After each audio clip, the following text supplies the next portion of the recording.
Random House Audiobooks presents My Lives by Roseanne Arnold. Read for you by the author.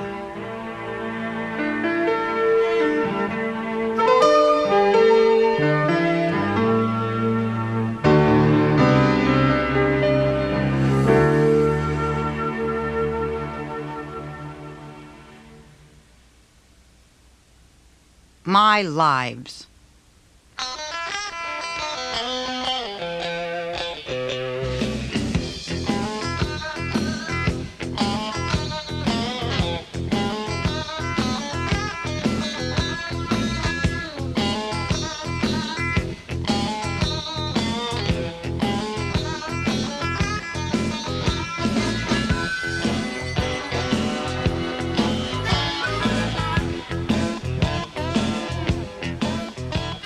So I was like, Jesus, I'm really going to do this. I'm really going to make it out alive, make it big, make money, make it over the rainbow, make all my dreams come true.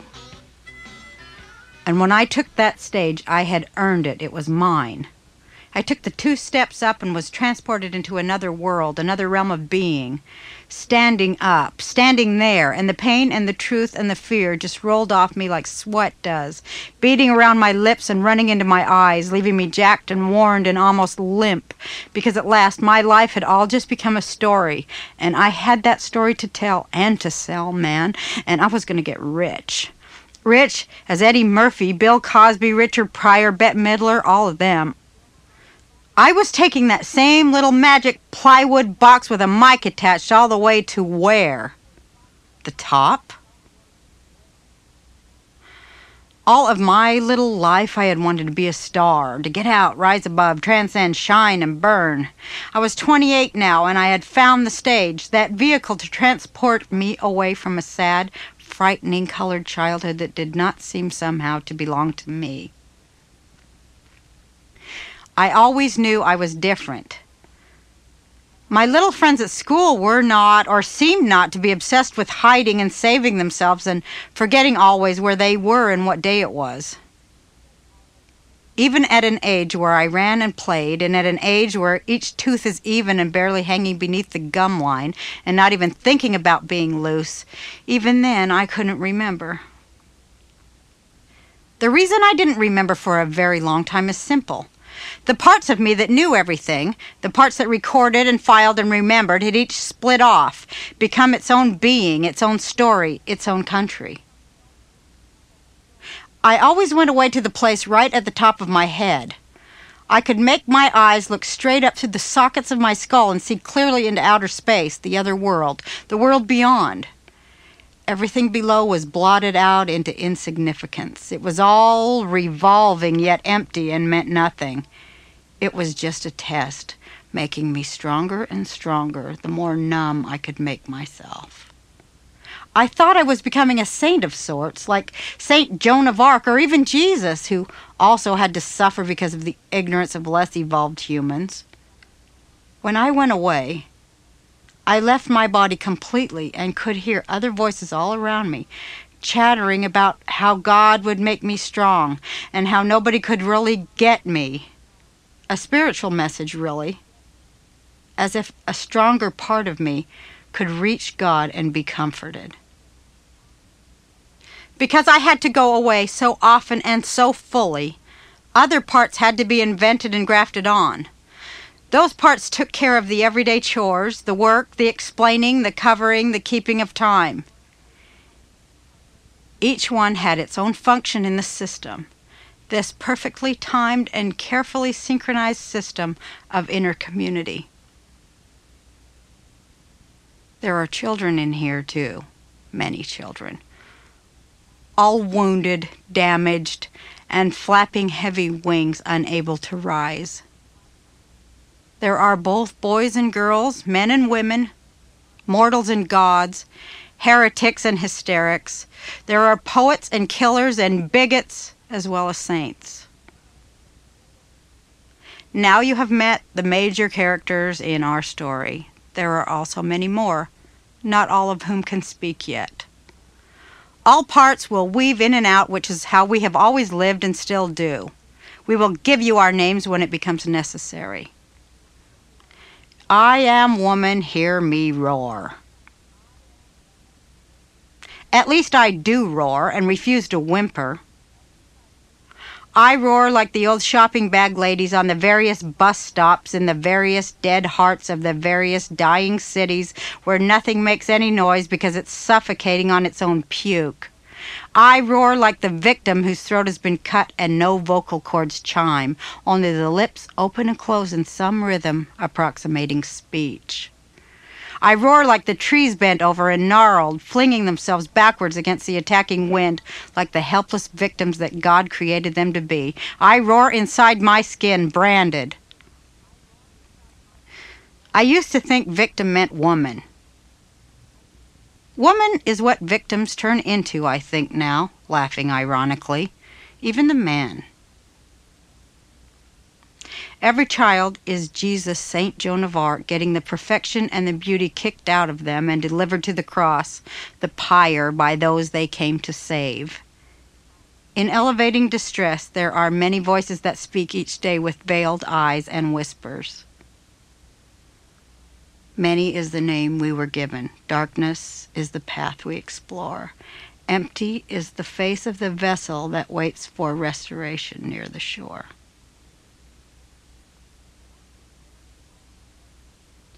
The one who cares the most wins. That's what I read in The Art of War, that 2,000-year-old book by some Oriental wise man that everyone in Hollywood owns a copy of. That's how I knew I would end up with everyone else waving the white flags and not me. That's how I knew I'd be the last person standing when it was all over. They don't call me the queen of the closers for nothing. I cared the most. I may have underestimated the wins part. In the end, you couldn't measure what I had won unless you had a scale or a tape measure calibrated in light years. This particular war was a bitch, a load, a heavy metal dinosaur, a honker of a thing, my friend, called Roseanne. Once upon a time in a land far, far away, a land of dreams and imagination below time and space. TV producers Marcy Carsey and Tom Warner liked their people to feel special. Unfortunately, sometimes for the same mutually exclusive reason, another person felt special. It was 1987. Carsey and Warner wanted me to meet with this hot young Turk named Matt Williams. He was their choice for head writer for Roseanne. I was told that Roseanne was my show and that Matt was my head writer. Marcy and Tom told Matt that it was his show and that I was his star. Naturally, we both thought we were sitting on top of the world when it was just a one-seater. Matt Williams.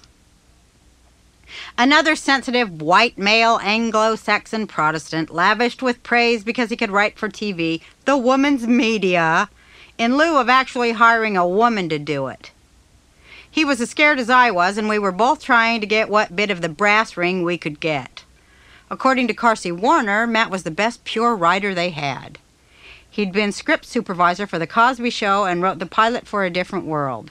Well, this had to be overkill as far as I was concerned. All I needed was a collaborator, somebody to get everything on paper, because every idea was mine. After 4 months of so-called collaboration, me going to New York to work with him, Matt coming to my house, along with enough telephone calls to keep AT&T solvent for the next 10 years, Matt turned in his first version of what was to be the Roseanne Show pilot. I read it, and my God, I just flipped.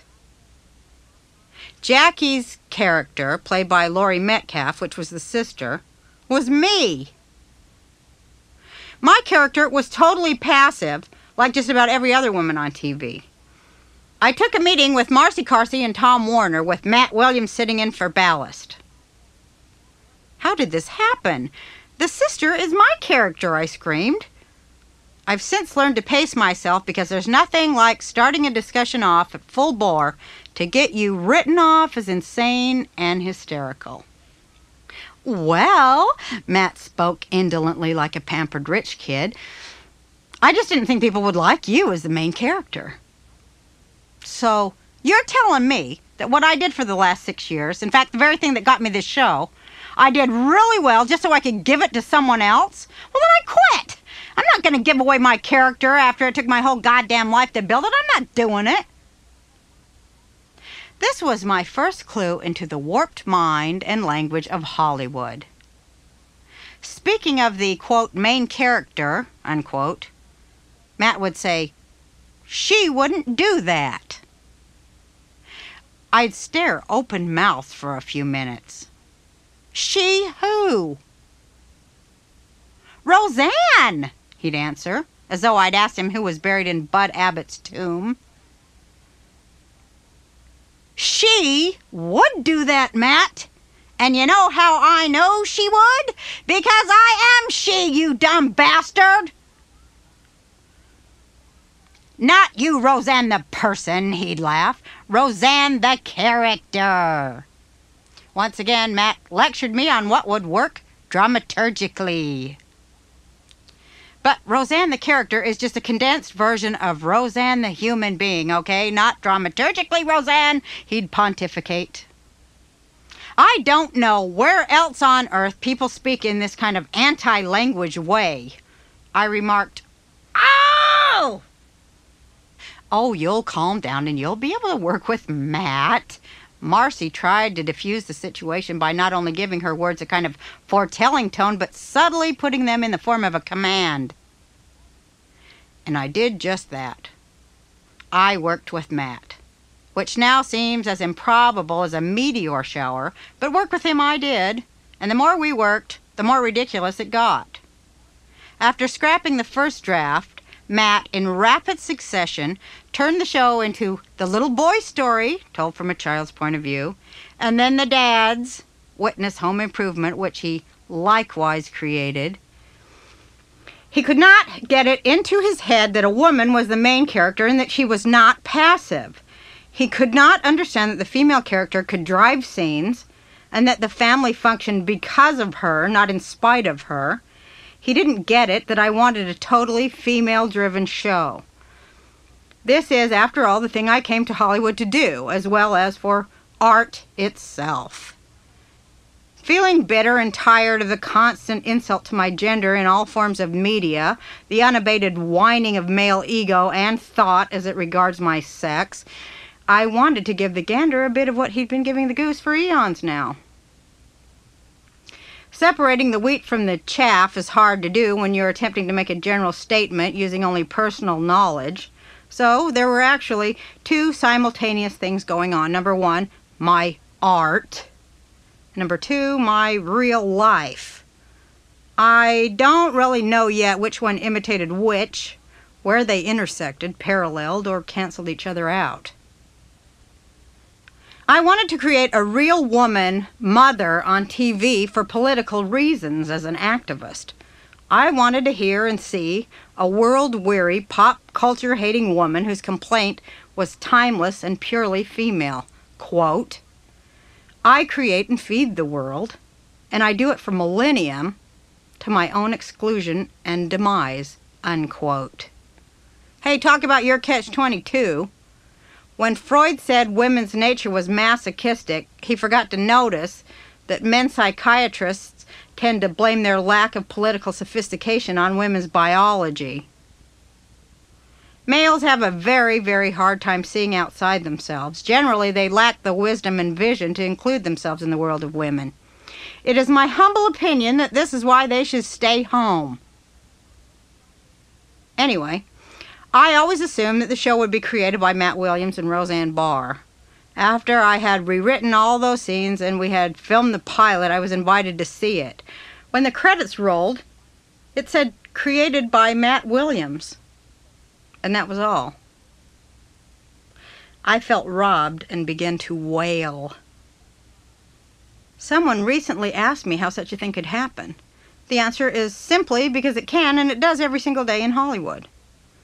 "You get me that created by credit," I pressed my manager, Arlene Rothberg.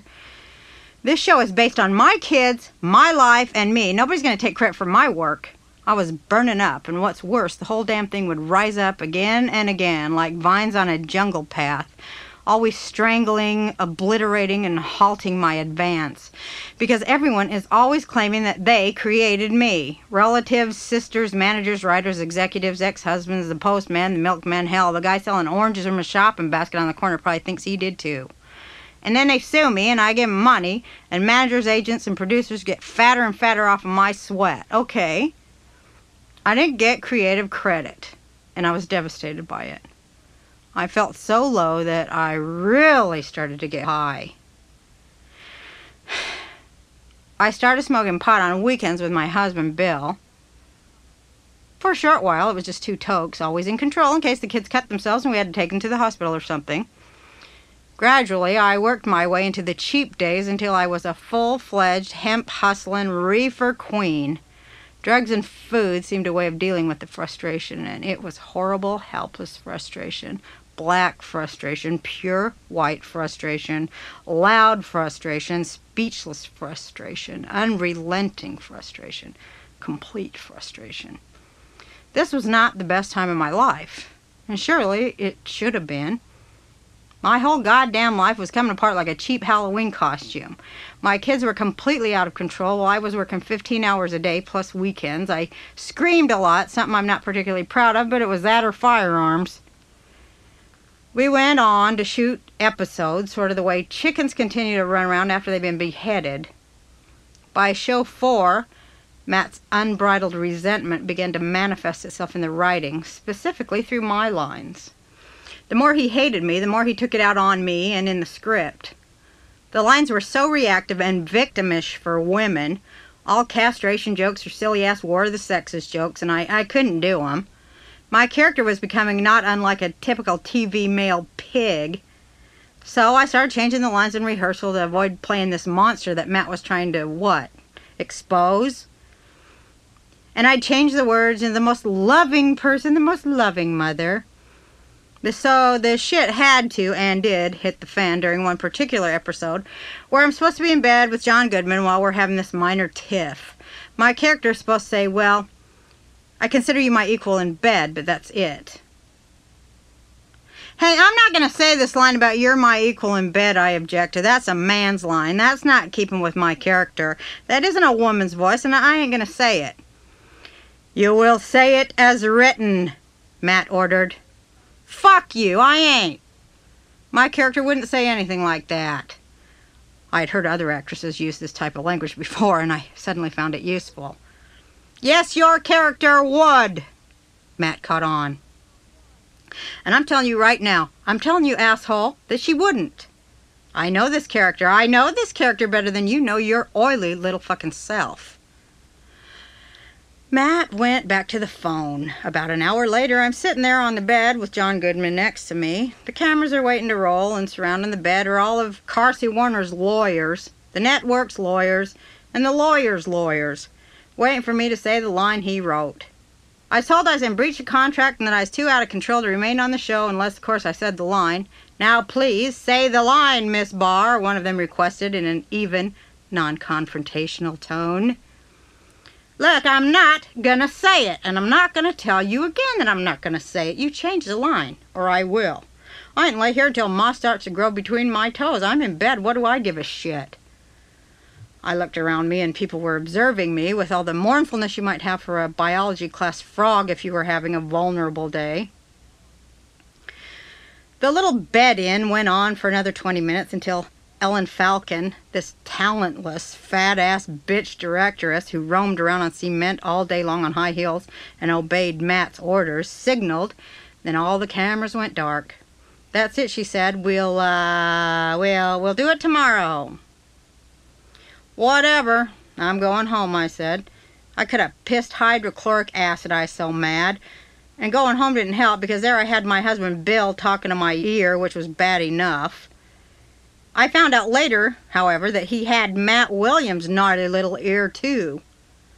Bill had been calling him all along, telling him how crazy I was the whole time that I was trying to make my power move on the show. Well, Bill wasn't stupid. He was dishonest, scheming, disloyal, and as big a coward that ever painted his ass black to hide in the night. But he wasn't stupid, and like everyone else, he thought he'd make out a lot better by siding with Matt. It was the following afternoon that the line change finally came down.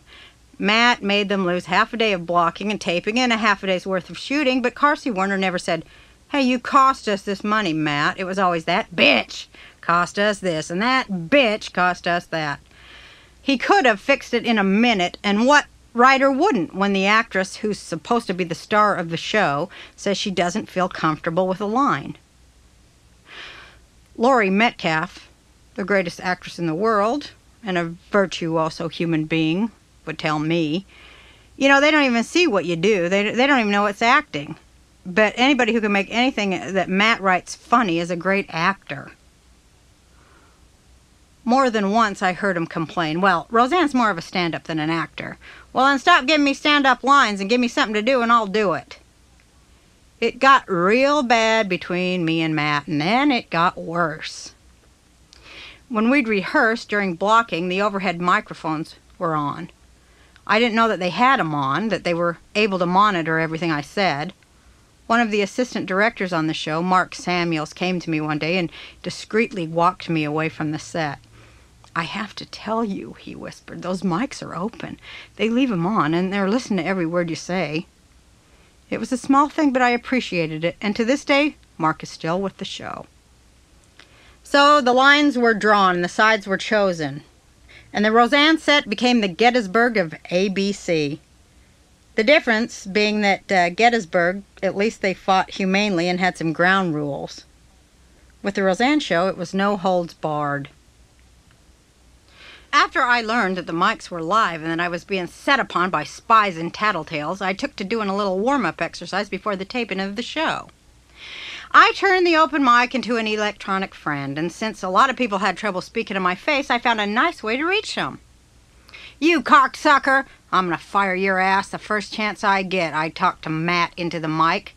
"When my show, reaches #1, your tweety little ass is gonna be out on the fucking street. You write that down. Get the want ads out, man, you tumorous piece of shit, because you're history here." I'd continue this recital even as John Goodman or whoever was in the upcoming scene with me took their places on the set, and when the director hollered action, 5, 4, 3, 2, I became Roseanne. I was 16 in 1968 when I got hit by a car, turned 17 a few months later, and could never really catch up in school after that. Coming close to death does change a person. The accident was bad enough so that I had an out-of-body experience. My joke is that I saw this lake of fire and heard everybody screaming. But the truth is I awoke out of my coma changed, stranged, mangled, and fanged. I had no fear of death, no vulnerability, no memory. That's why I saw a nut house in my immediate future. I fell behind in school after the car accident, and that year entered the Laughing Academy. To make matters special, I was on the floor with adults, women. We left every day to go to school down on the grounds. On the weekends, I got to go home, which had to be unnerving for my parents, who had decided early on that all of the problems in my family had somehow to do with me. All roads led to Rosieville, a messy, chaotic town where, as parents, they were required to visit but could never get out quick enough or find a decent parking place. I was the designated patient. I wanted so to get out of there. In the nut house, they put me on drugs and ran tests.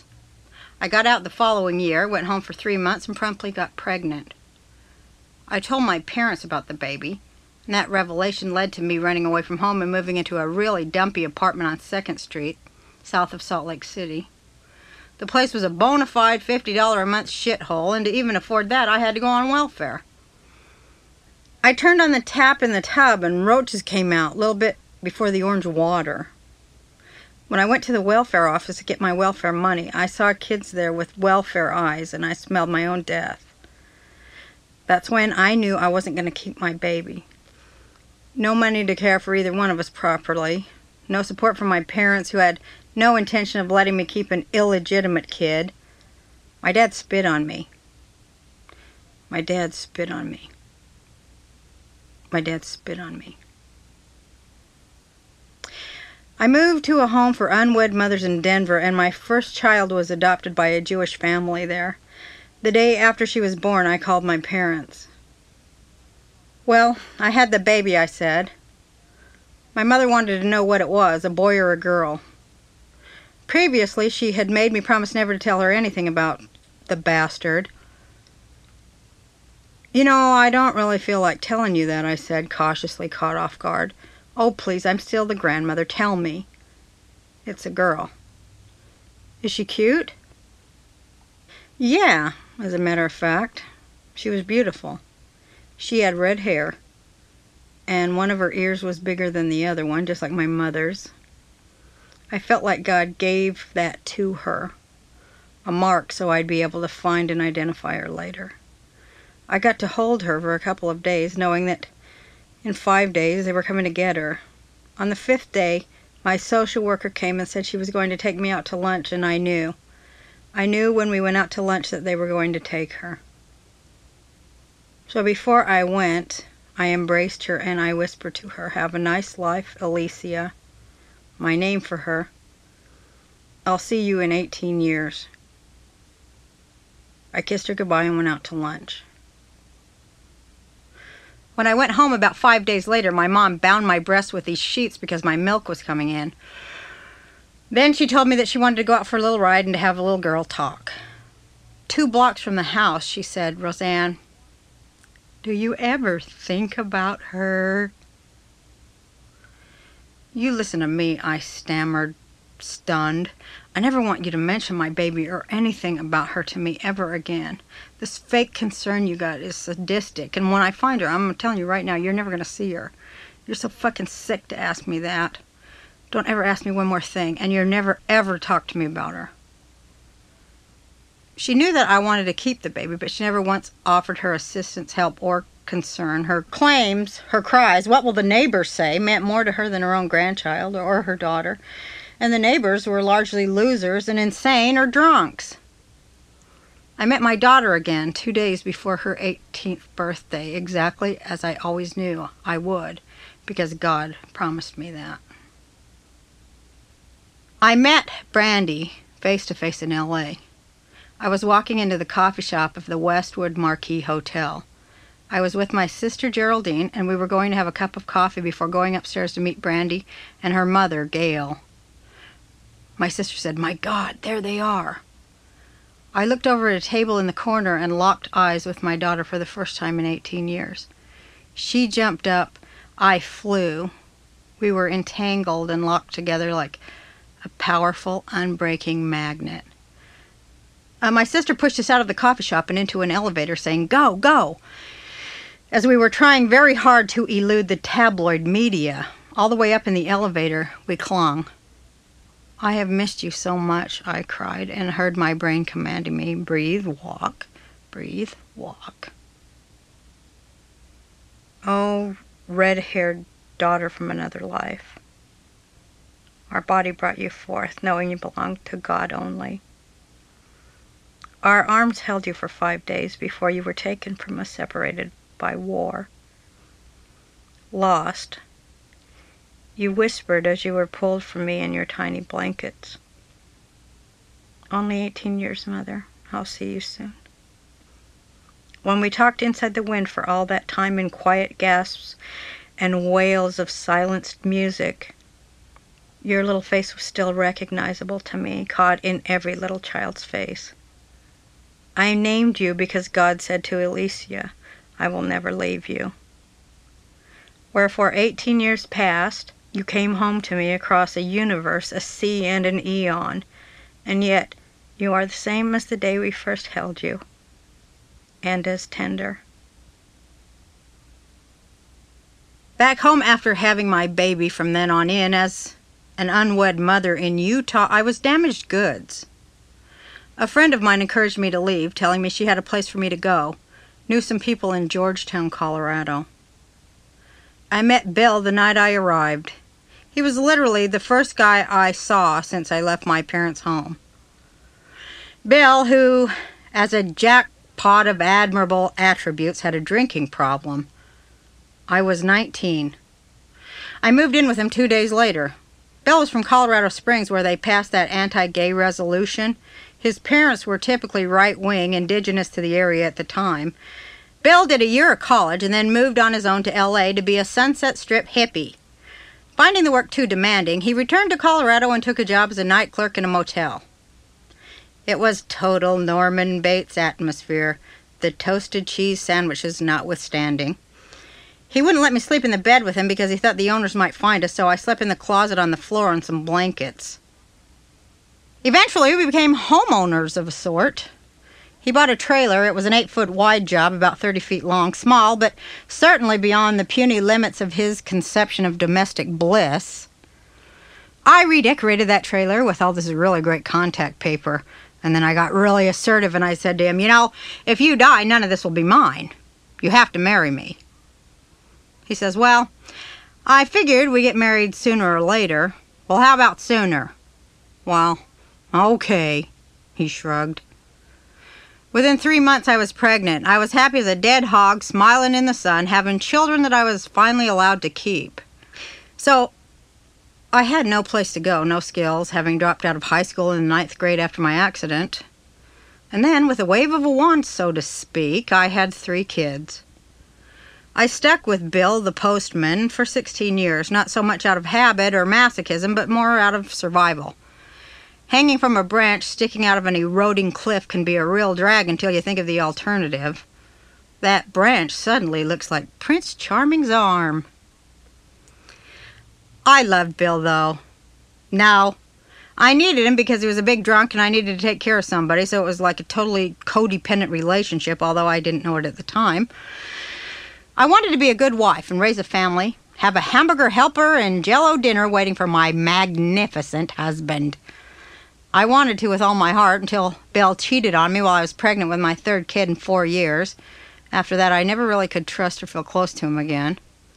There was no great subterfuge, no Byzantine plots to conceal a torrid affair with some ski bunny or barmaid.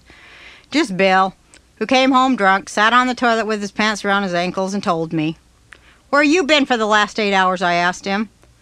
"Well, I've been with a woman," he said, looking straight at me with a bit of arrogance, some male ego, and a little proud defiance, knowing he'd been drunk before but never late.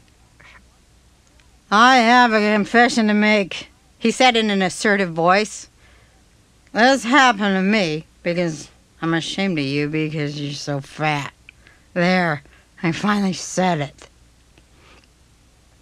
I took the kids and went to Motel 6. I sat there all night and came up with a dozen bowel-warming schemes, and when none of them flew, went home in the morning to Bill. I told him I wasn't going to leave him, but as soon as I had the baby, I was going to lose a ton of weight and then get even. It was a plan hatched out of hate and misery, a plan that cost $12 at Motel 6. I should write a country song about it.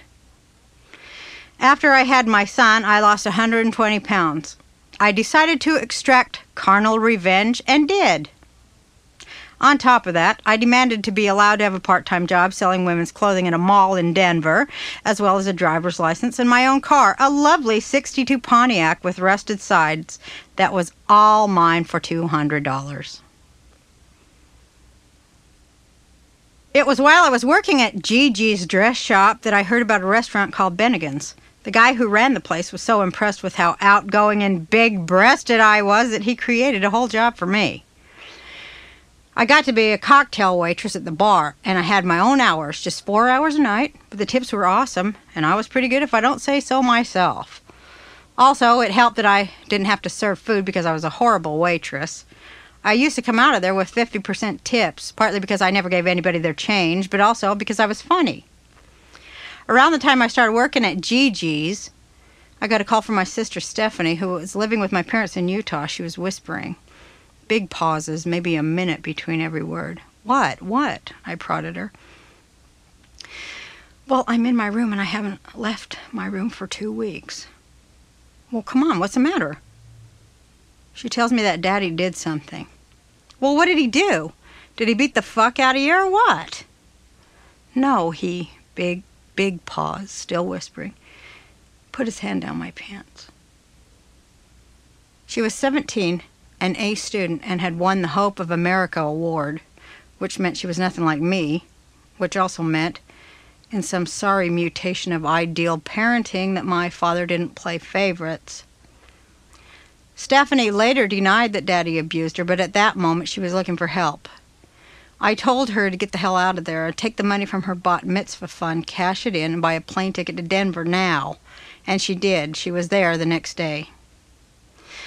The two of us sat in the kitchen going over and over things, not only trying to sort out what was real, but how to define it. Both of us, all of us, suffering from a kind of emotional dyslexia. Children have a way of idealizing their parents, of spinning gold where there is straw. Daddy was hard, crusty shale, formed from molten hillbilly. He was all wind and piss, but none of us wanted to believe that he was a child abuser. But ours was a truth based on the same kind of denial that has you believing for most of your life that you'll never die. When Steph talked, it was horrible. It was so horrible, in fact, that it seems odd to me now that the whole affair didn't trigger my own memories. In a small, elliptical way, it actually did. I remember saying, well, Daddy didn't do anything different from what he always did, right? Since being molested and touched inappropriately was a regular part of our lives, it seemed rather normal. As my memories rose and flared, I called my mother and I told her what Steph had said. Well, that's totally ridiculous. She denied it, and the next breath gave him an out. Well, if he did do anything, it's because he's on heart medication and he didn't mean anything by it. She's just trying to cause trouble. I didn't call my mother for a while after that because I was just lost. Steph talked to her a few weeks later. Well, Mom believes me, she said. I called Mom and asked her about that. I told her I believe that something is bothering her. I didn't tell her I believed what she said, Mom corrected.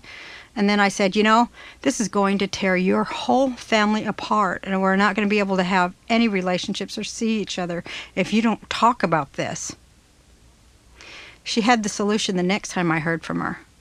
Her master plan was to have me take custody of Steph, and to make it all kosher, my mother had the paper drawn up and had it notarized, a piece of paper that said I was Steph's legal guardian, which was all the same to me. I was used to it. I was 11 years old when she was born. Mom was working in other people's homes as a domestic all day and taking care of other people's kids. By the time I was 12, I went to school, came home, cleaned the house, cooked dinner almost every day. If my dad came home and the house wasn't clean, he went into a frenzy. Everything was up to me. I was the substitute mom. About 2 months after Stephanie moved out, my other sister, Geraldine, moved from Utah to Denver to join us. She had been living with this married woman who had 2 children. The woman's Mormon husband was having a private detective follow them and was going to use her lesbianism against her in court to try and take her kids away. So she asked Geraldine to move out. Geraldine also knew that Stephanie was living with me, so she figured she would go to Denver too. In Denver then, that was our new family. 3 sisters, Bill, and the kids. First thing we did was get Steph a cheap counselor at a mental health center and then enroll her in high school. At night, all the sisters would sit around the kitchen table trying to figure out our lives. We had to figure out why males control. We had to figure out patriarchy. We had to devise a plan to get males. Every day we do hours and hours of male control, patriarchy, men are rapists and pigs. This was so much more comfortable than saying our father molested us. Well, you become an expert when you're ignorant or in denial. That's what we did. We were experts on women's issues. My mother would put in an occasional goodwill call just to see how the sisters were faring. She'd drag Dad to the phone, making him get on. All right, this is cost of money. Hello, goodbye. How are you? I'm fine, you're fine, goodbye. That was the sum total of his conversation every time. I'm fine, you're fine. This is cost of money. Hello, goodbye. That's one of the things we thought was so humorous and charming about our father before we started therapy. After about a year, Stephanie decided that she was going to go back to Salt Lake, and by the time she went back home, she had totally twisted in her head that the whole incest episode was irrelevant and that her real problem was that I made her quit high school and move to Denver. She had transferred everything angry that belonged to my parents to me. I remember this therapist I had who said people always hate their rescuer. If you're not going to deal with your abuse or look at your life or work out your problems, you might as well blame someone for them. I thought at the time that this was one of the most painful things I would ever have to deal with. I was wrong.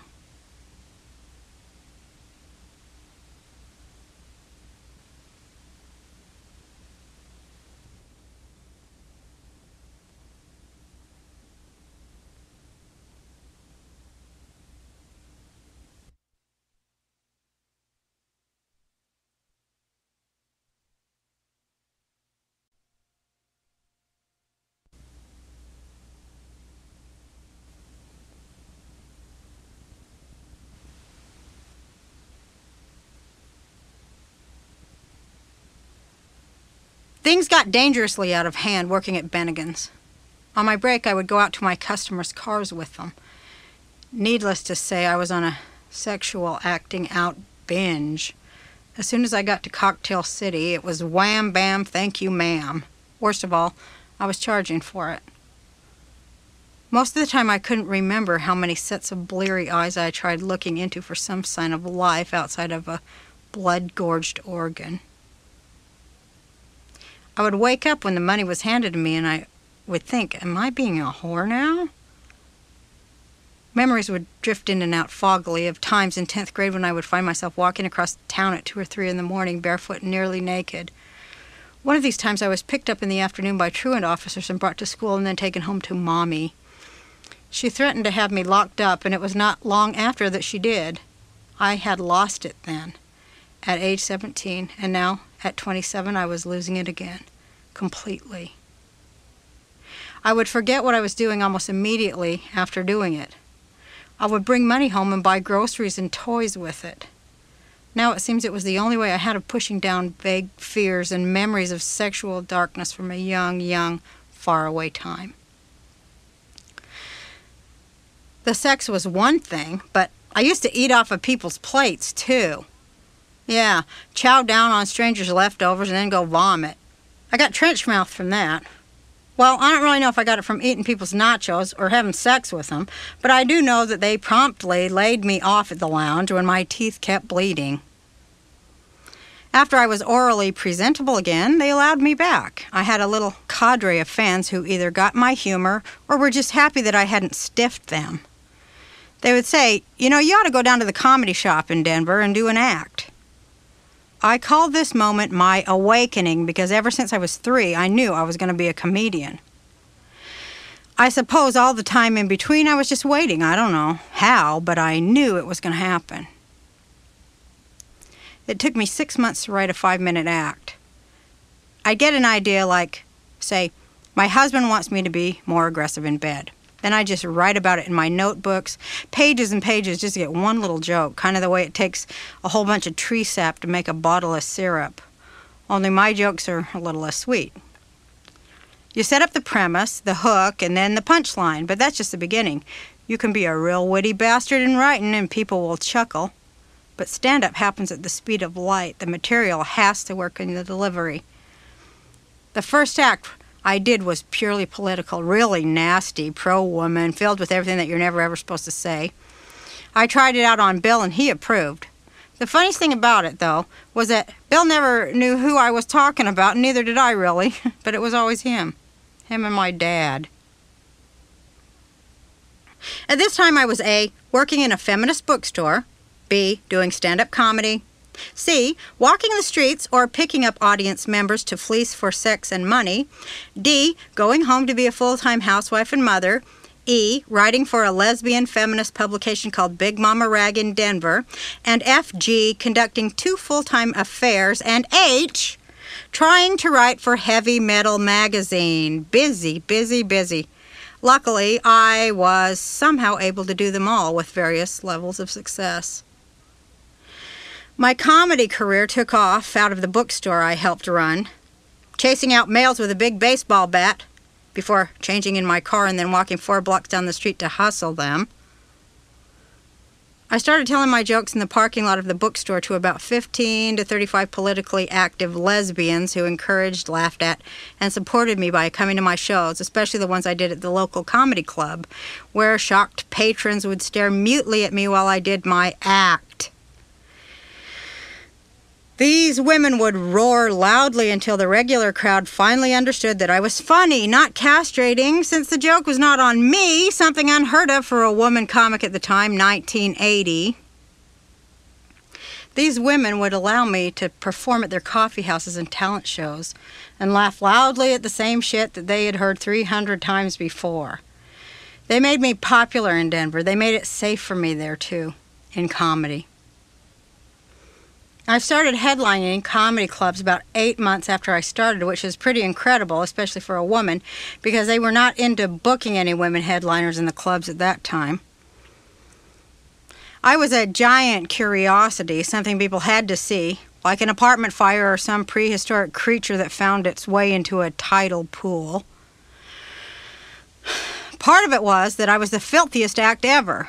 People couldn't believe the stuff I would do, and I would do anything. Once I went on stage, that was the last day that I was going to kiss any ass. I had that great feeling that I was all there, totally present.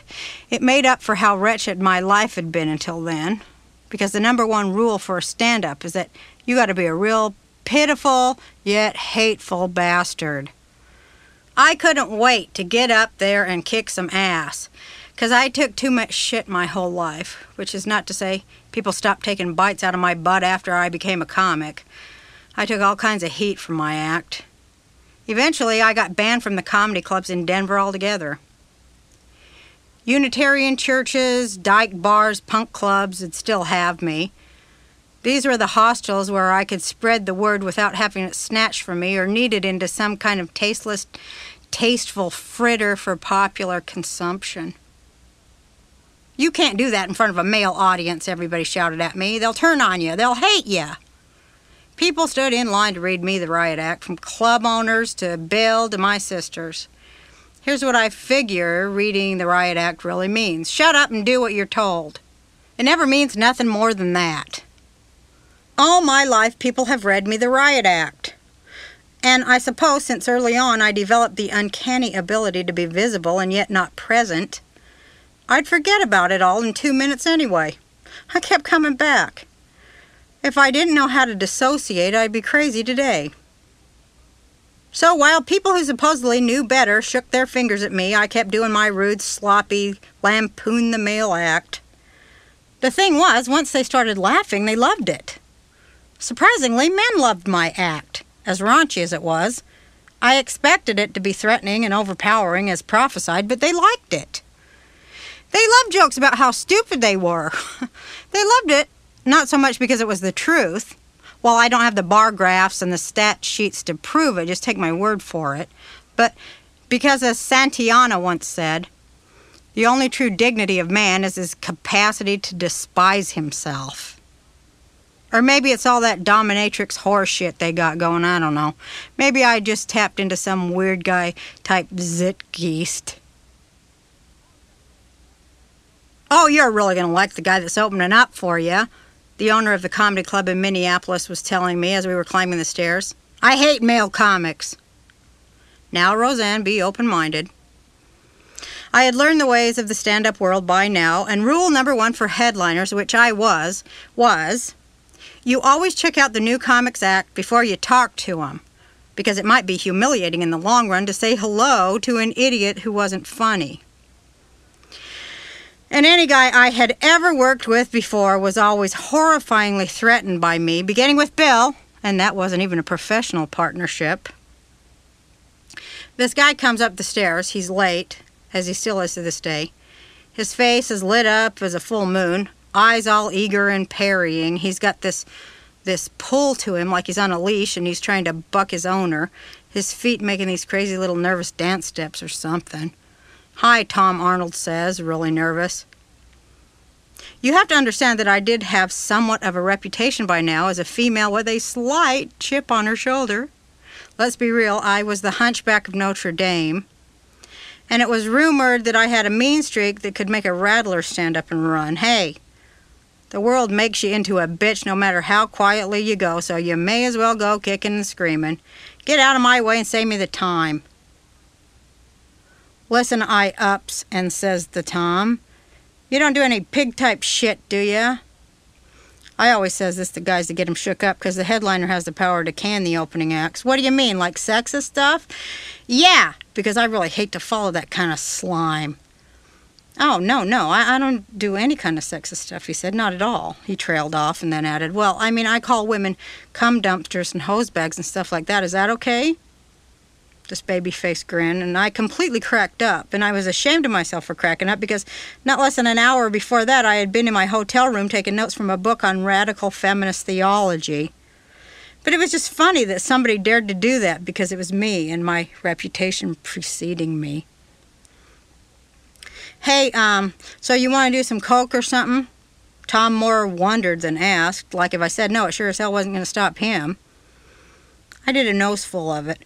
It was one of the first times for me. Tom got up to do his set, and he was hard to follow. I stood there watching his act, and I could not believe it. He was so funny.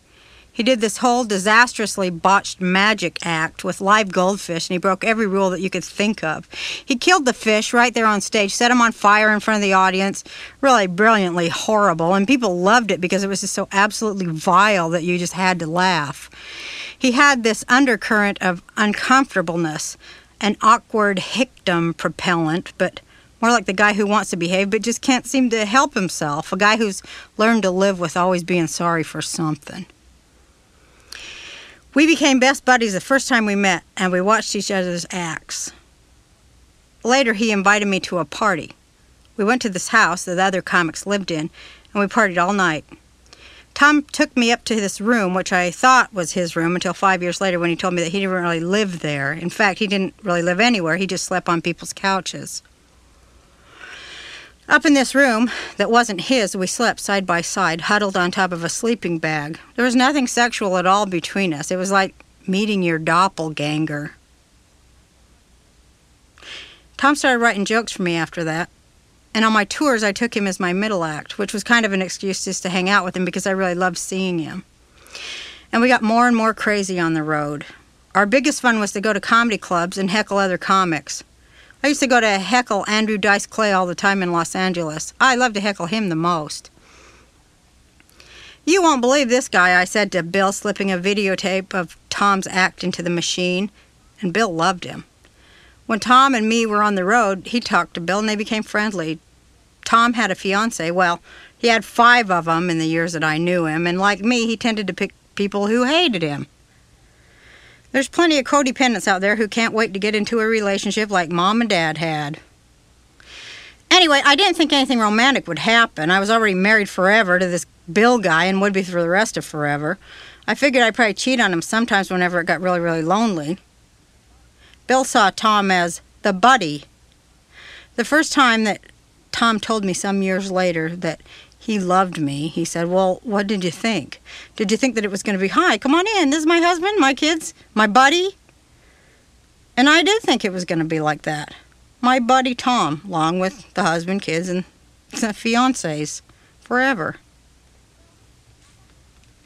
So, I had this 6-minute act that I'd been working on for 5 years. After headlining clubs on the road, my comic friends were telling Mitzi Shore about me and urging me to come to L.A. to perform at her place.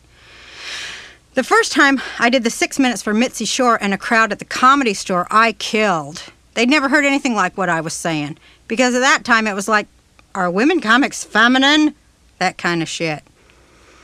One night after I finished my act at the Comedy Store, this guy comes up to me and he says, hi, Roseanne, I really love you. Well, isn't that great? Move, I said, kind of shoving him out of the way. Roseanne, the guy starts laughing, you don't know who I am, do you? And then I knew who he was, just when he said that. He handed me his card, but every comic knew his name at that time. I'm Jim McCauley from The Tonight Show. I want to put you on Friday. Come on down and see me at NBC tomorrow. I was just breathless. Going on Friday for the first shot? That's when they put on somebody that's really hot. You get booked for Wednesday, hey, you're happy and all, but Friday, that's for somebody they think is going to be really big. I just freaked out after that. Believe it or not, the first people I called were my parents. Mom starts screaming away from the phone, "She got the Tonight Show! She got the Tonight Show!" Then I called Bill. "Oh, all right, well, where do you keep the Tide?" I started crying really bad. Why couldn't he be happy for me? For a week before my performance, I was going to the Tonight Show offices every day, going over my material with Jim, having the Tonight Show people okay it. They didn't want me to say uterus on the air because no one had ever used that word on TV before. "I don't know if I can get that clear for this show," Jim cautioned. "Well, there's nothing wrong with the word uterus," I told him. But he kept insisting that he was going to have trouble clearing it. In the end, uterus was cleared, a step in the right direction, in that pretty soon those guys might even be ready to admit that we have them. Jim was actually very kind to me, and he took me to comedy clubs all over town and showed me where I could work. Just before I went out to do my 6 minutes on The Tonight Show, I opened this letter I had written to myself a long time ago with the intention of reading should I ever get to do The Tonight Show. Mostly what it said was, "This is the beginning of your life, for she who is and is not yet." Something I found myself writing frequently but not understanding why or what it meant. And it also said, "This is for my kids because my kids are going to go to college." And then at the very end I had written, "For Alicia." So I read this letter that had every secret thing about my hopes and my dreams since I was 2 years old, everything I had somehow known, and it was just like a heroin rush. And then Johnny introduced me. "Here's a housewife from Denver. She's been working at the Comedy Store. A very funny young lady. Please welcome Roseanne Barr." I don't remember anything after that. But luckily, I have the videotape. As I'm walking off, Johnny says to the audience, "She's a very funny girl. Very funny girl." The second time I went on The Tonight Show, I had about 5 minutes of clean jokes. 3 months later, I went back on with totally unrehearsed material. I had called Tom and some other guys I knew. "Christ, I don't have any clean material," I panicked. "Can you write me some jokes?" When I went on next, I had the jokes written on my hand. I did real well. But this time, Johnny called me over to sit with him. He wanted to panel me, and I didn't have any more material. Oh, I'm out of here, I'm thinking. But Johnny keeps waving me over. I give him another quick wave, and I just keep walking real fast. Get the hell out of there. The third time on the show, they nailed me. "You got a panel after your act," they let me know, in no uncertain terms. Well, I got a reprieve at the last minute when they called it off, claiming there wasn't enough time. Thank God! So I'm in my dressing room unwinding, coming back. Knock, knock. "Get out there. Johnny wants you." I went out there without a damn thing to say except, "Thank you, Mr. Carson, thank you. I'll never be able to thank you. I sure appreciate everything." Well, I kept saying that about 5,000 times until he just cut me off. I was such a babbling idiot. The only saving grace was that comics are always last or second to the last to come out, and Johnny knows his stuff. He still knows how to do it, and he made all of us comics. Imagine what I felt like when he came backstage and he took my hand and he said, "Did you write your own material?" I told him I did. "You have great timing." I thanked him effusively. He was patting my hand. "You're going to be a big star, maybe the biggest woman comic ever. I personally guarantee it." I moved to Los Angeles with the kids while Bill stayed in Denver to sell the house. We rented a place at the bottom of Laurel Canyon in West Hollywood, the hugest gay area in the world, a happening area, but not a good place to have kids. And I have the noisiest kids on earth. People would come down every day and stand under my window screaming, "Keep those kids quiet!" To add to the mix, my sisters were living with us, too, in the one-bedroom apartment. Work. Thanks to Mitzi Shore, who told me that she would take care of me if I moved to L.A., would book me in Vegas once a month, which was all I needed. And then Bill showed up. When comedy was my Monday night little hobby, it was okay. But when things started to get big for me, he had nothing but resentment. The night he came out to L.A., we sat on the front porch. "Isn't this great?" I said, and I meant it because things were happening for me. "Well, you know what? It's not great. And you're going to have to give me some time to get used to it," Bill hissed back. And there was a lot to get used to, not having to work, not having to worry about money. and all he was expected to do was take care of the kids while I toured, which was evidently too much to ask. My career then was off and running. My personal life, as always, was in the shitter. At the time, I was working for a week in Las Vegas when I got this weird plan in my head. I called everybody in the family. I wanted all of them to come to Las Vegas for a big confrontation, hoping to resolve the whole incest issue between Dad and Stephanie once and for all. Was there some other reason behind my summit meeting? What was there that I, not consciously aware of at the time, was following, tracking down, circling like a bird dog, all instinct and nerves? Tragedy, according to Aristotle, Mr. Earth, Wind, and Fire, occurs when the pursuit of the truth results in the seeker's demise. The closer I got, the further away I was, this time in Las Vegas. Well, we don't believe her, my brother Ben, referring again to our dear old dad's molestation of Stephanie and serving as official spokesperson, told me. Well, you know what? I said, it doesn't matter if you all believe it or not, because she believes it, and we have to deal with it. She believes it, so deal with that. And that kind of got through, kind of like a crisis by default. The family had been torn apart for almost 5 years now over this issue, and over Mom's refusal to deal with it. I got everyone to finally admit that we had a problem. Progress. So, it's the Barrs in Las Vegas. We were all in the same suite, which of course I paid for along with the plane tickets. Stephanie listed the things that Dad did to her and that she wanted him to take responsibility for doing. At that point, my mother, sitting on the bed, rocking, kept saying, "Don't do this, don't do this." And then my dad said, "Helen, shut up. I can handle it, so shut up." I take it. I take responsibility for it. But I was just playing around. I didn't mean anything by it. Maybe it was inappropriate, and I imagine it was, but it's just a misunderstanding. I meant it to be funny. So now everything was going to be just hunky-dory because this was just a misunderstanding, just miscommunication. This was how we could finally settle it in our heads.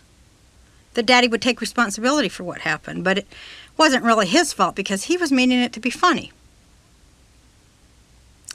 And at that time, even to me, that seemed to put an end to it because he was always doing things to be funny. And I thought they were funny then. Funny and gross and vaguely threatening, and we always laughed him off. Like him laying in front of the TV with his hands in his underpants, playing with his penis all night for hours and hours, while we would sit there on the couch and hoot at him with our mother. "Dad, get your hand out of your pants, you big pig." He would chase us all over the room, trying to make us smell his fingers. And then he'd go back in front of the TV and do his thing some more, always playing with himself. My mother never said, "You know, it is not appropriate for you to do that in front of your children." It was a laugh riot. Later she would deny that she was abused, but I know the same thing gelled in Stephanie's mind too. It was like, okay, it's over. He admitted everything. It was inappropriate. He shouldn't have done it. He shouldn't have laid on top of her and put his hand down her pants. From the time she was 4, Steph called Dad an incestuous dog. She'd say, "Stop it, you incestuous dog," and we'd all laugh. But years later, as she approached womanhood, 17 years old, he got on top of her and stuck his hand down her pants. He looked her right in the eye, right on top of her, and slurred, "You incestuous dog." And this time it was different. This time it wasn't funny at all. This time it scared her enough to take her bat mitzvah money and run away to Denver. But now everything was wonderful once more. We had all gotten real close there in Las Vegas. The first time that I was on The Tonight Show, I did my bit, I got my laughs, then I walked behind the curtain. There was a hall full of managers and agents. At first I thought, well, this must be what it's like when any comic goes on. I found out later it isn't. It's only when Jim McCauley thinks that somebody's going to be real big. He pounds the drums and beats the tom-toms, and you got scalp hunters and fur traders everywhere. I come down the hall and I'm swarmed by these folks as if I'm Marilyn Monroe, gushing, "We want to represent you."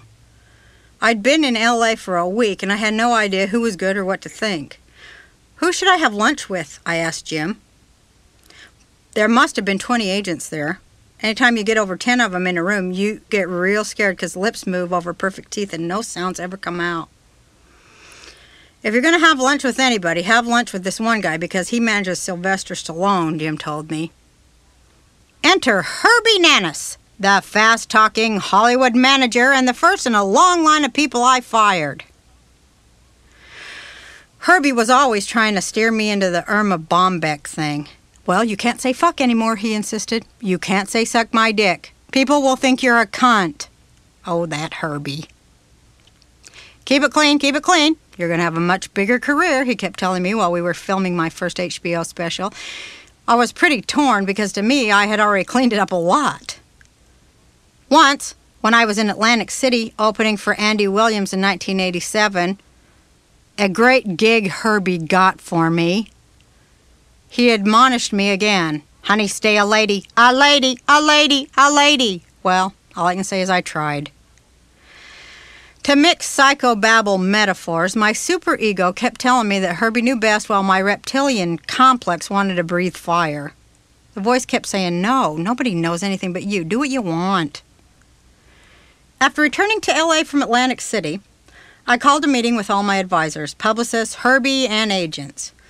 I want you all to tell me what I could do right now to totally screw up my career, I said. Is there anything that I could do that would end it, like to totally fuck it up for good? Yes, they replied. You could begin to talk about your political and religious beliefs. They all knew that I had a certain voice in me, knew especially how abrasive it was, and they were always on the lookout for evidence of it so that it could be erased. Well, thank you. I dismissed them, and then I got on the phone to the New York Times and whoever else had listened, and I spouted off every socio-political and religious argument, all of them blasphemous, that I could recall. I did this not to destroy myself, but knowing how limited the collective thought of my brain trusts of advisors was, I acted with glee, for they had given me the key to a whole new career, closer to the one I had first imagined. If they had thought of it, it was like giving a terrorist a hand grenade. Every interview I gave from then on, I'd say how serious I was about my feminist beliefs, and depending on how you looked at it, my latest effort to self-destruct, as they say, my work soared too.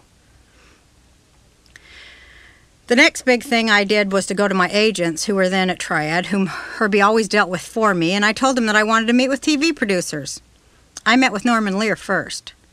He really liked me, and he was interested in doing something with me. Well, you're going to be bigger than Mary Hartman, he swore.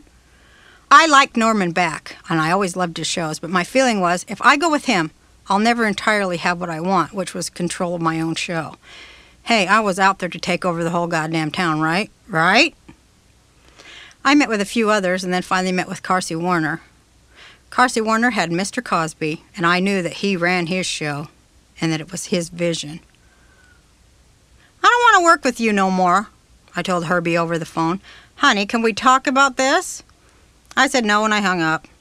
I'd made that same call in my mind about 1,000,000 times before then. After I fired Herbie, I met the next day with Marcy Carsey. Both of us were silent for a few seconds. You want to do a show, she finally asked. I want to do it, I told her. Let's do it. Let's do it now. So, back to Matt Williams.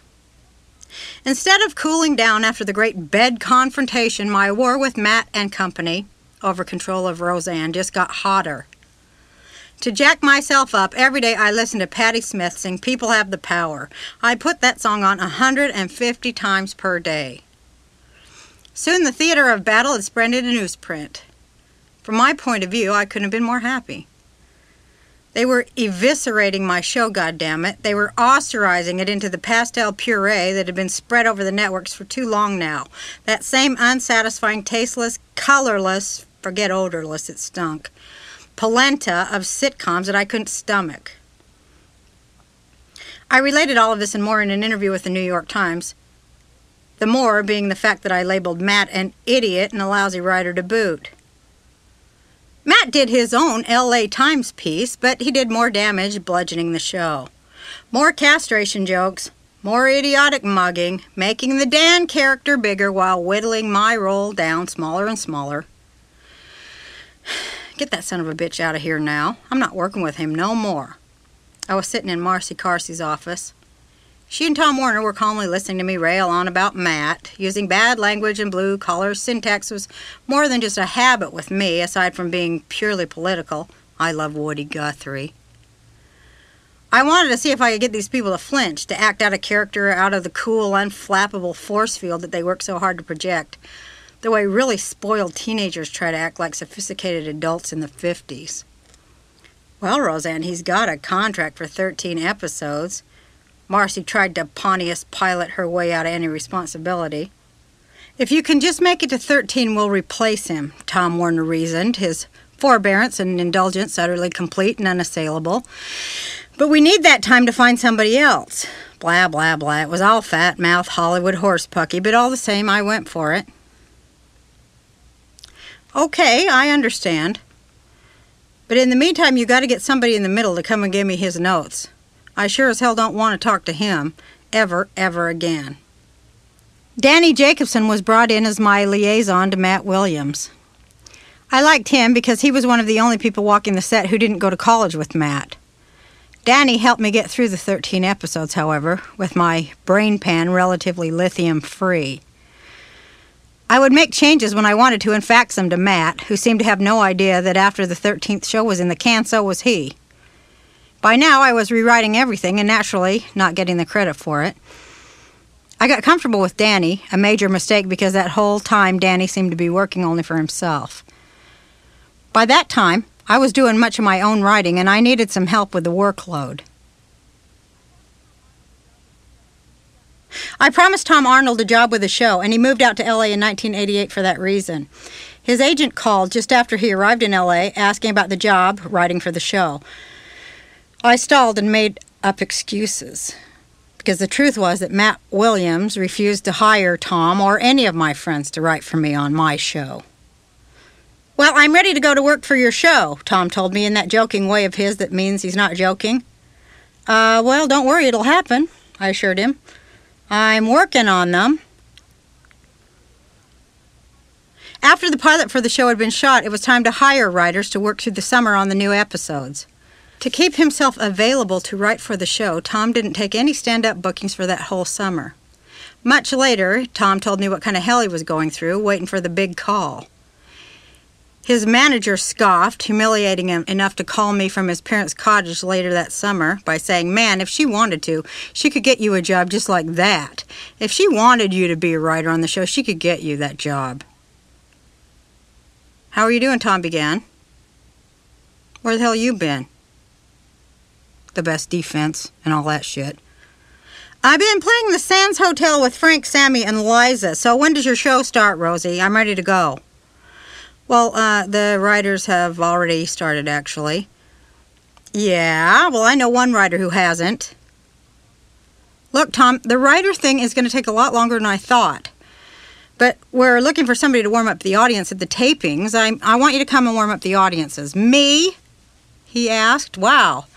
Well, that's just the nicest thing anyone's done for me since I had my stereo ripped off.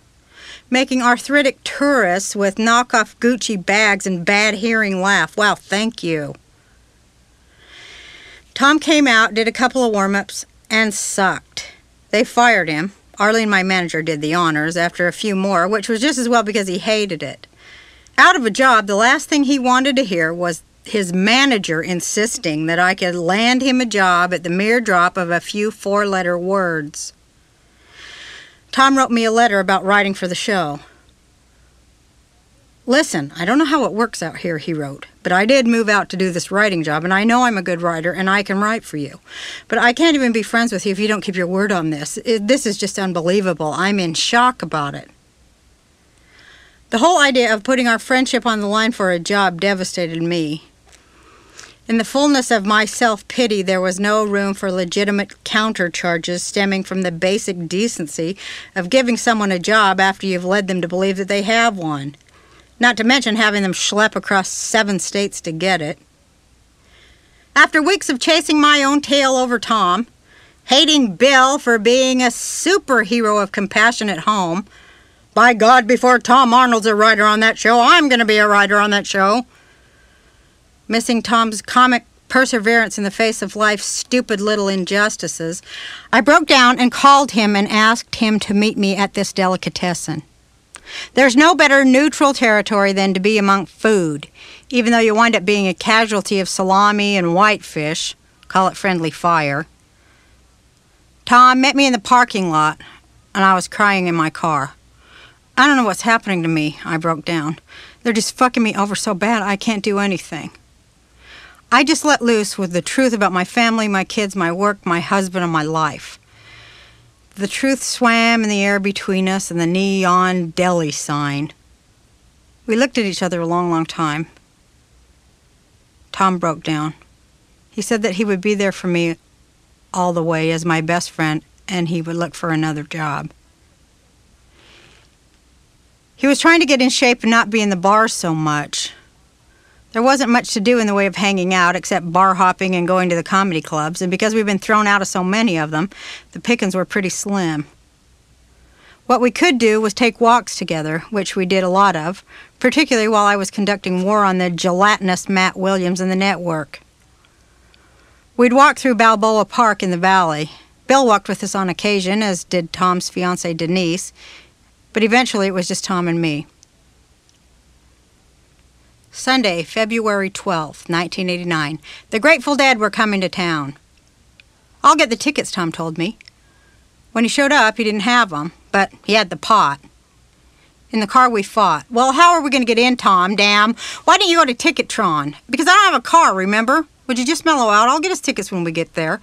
But it's a sellout. I'll get us tickets, okay? I wanted to ask him just how the hell he planned on accomplishing that, since the concert was a sellout, but I soon found out how. Roseanne Barr needs 2 tickets. Roseanne Barr needs 2 tickets. Tom shouted in front of the forum, and damned if we didn't get great seats. Once inside, we smoked a bale of pot, sang along to Casey Jones, and got blown away by the plaintive, jangly music, at once lonesome and funny. See, didn't I tell you things would turn out great? Tom hollered in my ear. Yeah, this is cool, I said, ripped to the rafters. This is so much fun. Bill would never do this with me. Tom said, yeah, Denise either. Bill and Denise, Tom added. Maybe we could just sort of introduce them to each other, or just, have them killed, and then we could have fun all the time. We laughed and laughed. I'm sorry I bitched at you about not having tickets, I said. Sometimes I don't even know how you could even like me. Like you? I remember a beat or two here. Then very quietly spoken, I love you. Then, and you love me too. And for an instant, everything went still, like someone just said, E.F. Hutton. He said it in the manner of children who, knowing they're going to get in trouble for what they say, have to say it anyway. You're always taking care of everybody, but I know what you really need is to be taken care of, he said, and everybody's always taking care of me, but what I really need is to take care of somebody else. I hurriedly excused myself for the bathroom where I sat and cried, feeling horrible elation and wonderful fear. Somebody really, really loves me. I felt silent and small. I drove Tom back to his apartment in Van Nuys that night. I told him everything. About Bill, about how unhappy I was. I told him how much I loved my kids and that I wanted them to be okay. Even if their father did have a brain the size of a lake perches and saw life's complexities in terms of different zip codes. Listen, I gotta tell you something, Tom reluctantly began. I haven't told you this because I didn't want to say anything against Bill, but here's the deal. He's been calling Matt Williams all fall and telling him how crazy you are. He's always telling it to me. Roseanne's insane, violent, crazy, and I already have a divorce lawyer waiting in the wings. And how he's just hanging on for residuals. I'm sorry, but that just doesn't sound like a guy who loves you too much. There, I said it. There were calls coming in that night on Tom's answering machine from both Bill and Denise. We waited until the messages played through, out of reverence for the soon-to-be departed, and then hugged. The hug might have led to some tentative kissing, but we both sensibly agreed that if we started something, we might never stop, or some teenage love story. At the door, though, Tom asked me if I'd at least think about getting a divorce. What he lacked in tact, he made up for in tenacity, in spades. And at that moment, he was the wholest, most fleshed out, most real person I knew. And I knew some real doozies. The end of the 13th episode. To me, it should have been declared a national holiday. I felt liberated and free. God almighty, I felt free. Free from the oppression of battle axe jokes. Free from reconnaissance, spying. Free from the 5-month psychological gangbang I'd been through. But nothing happened. Matt was still there, pumping out comedy fit for a king.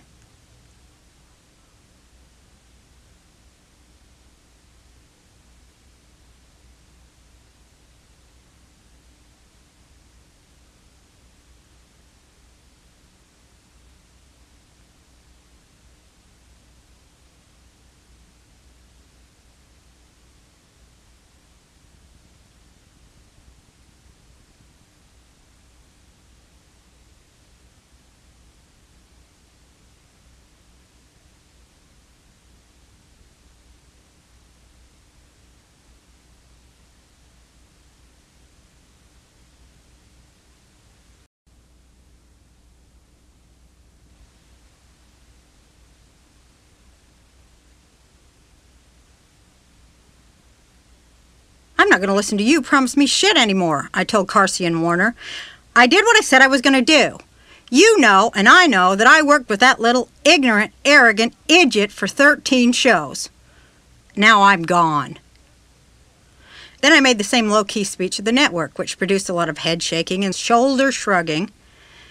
Then that inevitable line about messing up my career forever, self-destructing, being blackballed and shamed and ostracized. Well, I didn't give a flying fuck. I've been poor before, and I do poor really well. I'd be poor again. Once I built a railroad, and now it's gone. Brother, can you spare a dime?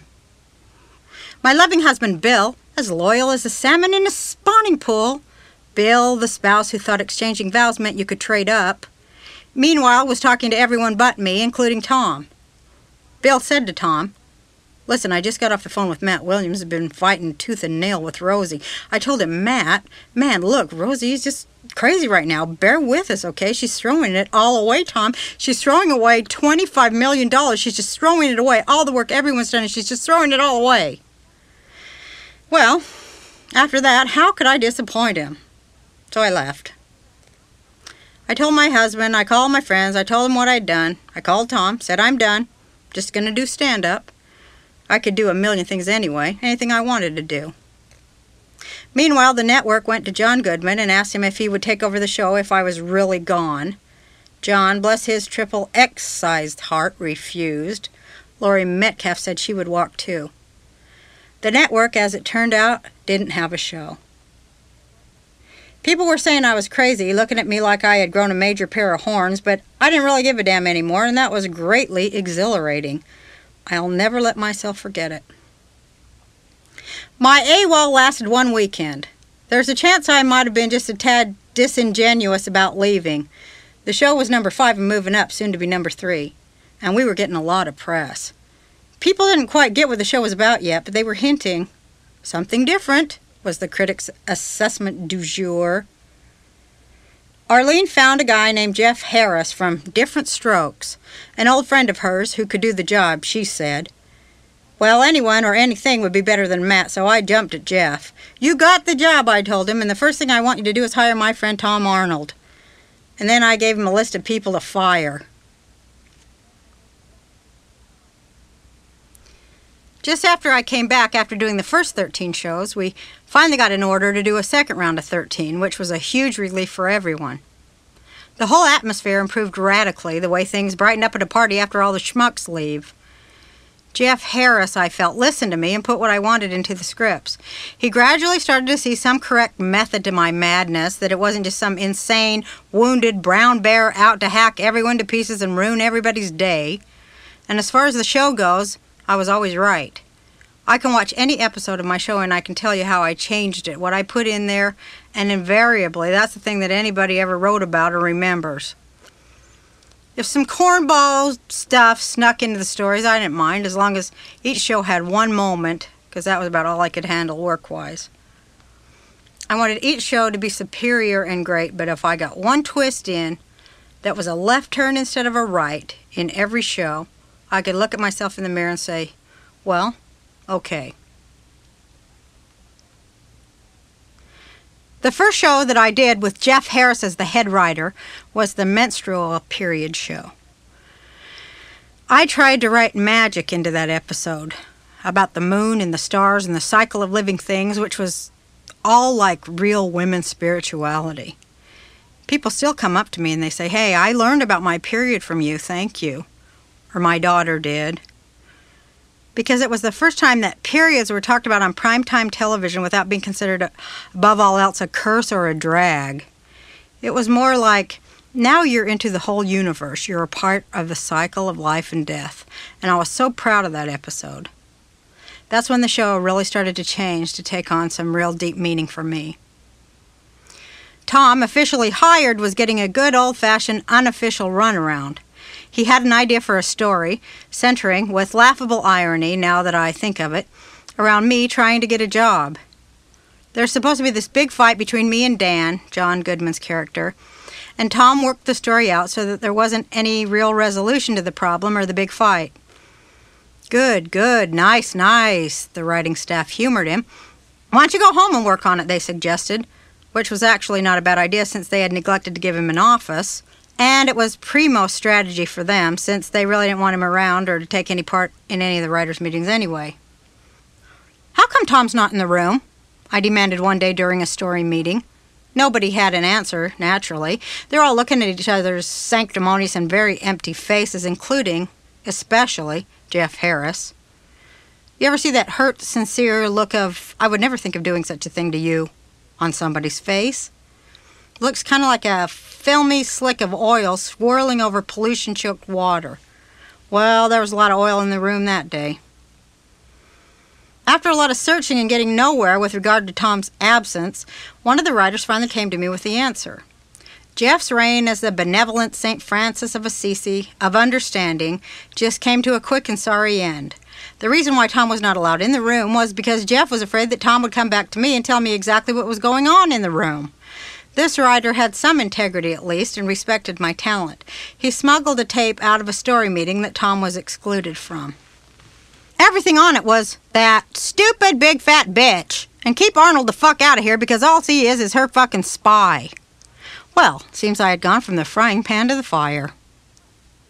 By late August, everybody hated Tom. He'd get into big arguments with Danny Jacobson in front of the other writers, the kind of fights that ended with people having to get between them to separate them. There was just so much negative energy there. You could feel your facial muscles tighten up before you enter the writers' building. Now they let Tom in the room with them. They were ordered to do so or else, but made him feel as welcome as a garden snake and twice as low. Still, he managed to come up with good ideas. I wanted Tom to appear on my show, knowing that my fans would tune in by the droves to see him. So we invented Arnie, who was supposed to be Dan's new sidekick. The writers, devoting their time to devising schemes which could lead to Tom's eventual dismissal, instead of coming up with decent material for the show, gave us nothing but grief. In rehearsal, everybody gave Tom a hard time. And the general consensus was that he couldn't cut it. We filmed on Friday with a dress rehearsal the day before Thursday. The director and the producer called me aside to tell me that I looked like a fool bringing on my boyfriend. Tom was sick that week and really nervous, so much so that he thought about quitting the whole mess altogether. Everybody was there for the dress rehearsal. The writers looked like they were mentally measuring Tom for a coffin.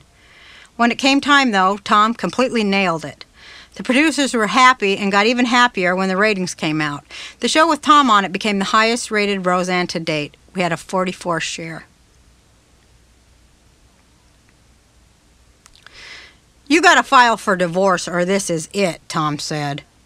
I promised him that I would, on such and such a date, and he'd keep extending the deadline. He finally gave me one more day. The truth is, I was scared to file. That leathery old fear of Bill running off with my kids the minute he heard about it, flogging my backside. I pictured him hustling them into a car and driving off somewhere. He'd threatened to do that before, and I never see them again. Bill knew I had a soft spot about losing my kids, especially after having to give up Brandy. "He is never going to do anything with your kids," Tom predicted, as though he had seen the future, and for anyone messing with my kids, it was ugly, ugly, ugly. I promised Tom I'd file again, and once again I chickened out. And that's when he gave me the ultimatum. Well, damn it, Rosie, you got till Friday. I decided I was going to have to step off the edge and had Tom drive me down to file. I came out howling and we celebrated and then got engaged on July 13th. Half of me wanted Tom to give up his apartment and move in with me, and the other half wanted him to stay where he was, fearing that seeing all 250 pounds of him every day, full strength amongst the toothpaste and the coffee cake, well, the bloom might fall off the rose. The half that feared an allergic reaction to any kind of live-in arrangement manifested itself in many vexing mutations that probably drove Tom crazy. Early on, he begged me not to have him move in. Well, I gotta keep my apartment. I gotta keep my apartment, he kept moaning. He should have just came out and said he needed it to entertain the Laker girls and the Dodger usherettes and to have Roman eat and puke parties with his friends, because that's what I was thinking when he kept insisting on keeping it. I just know where everything is there.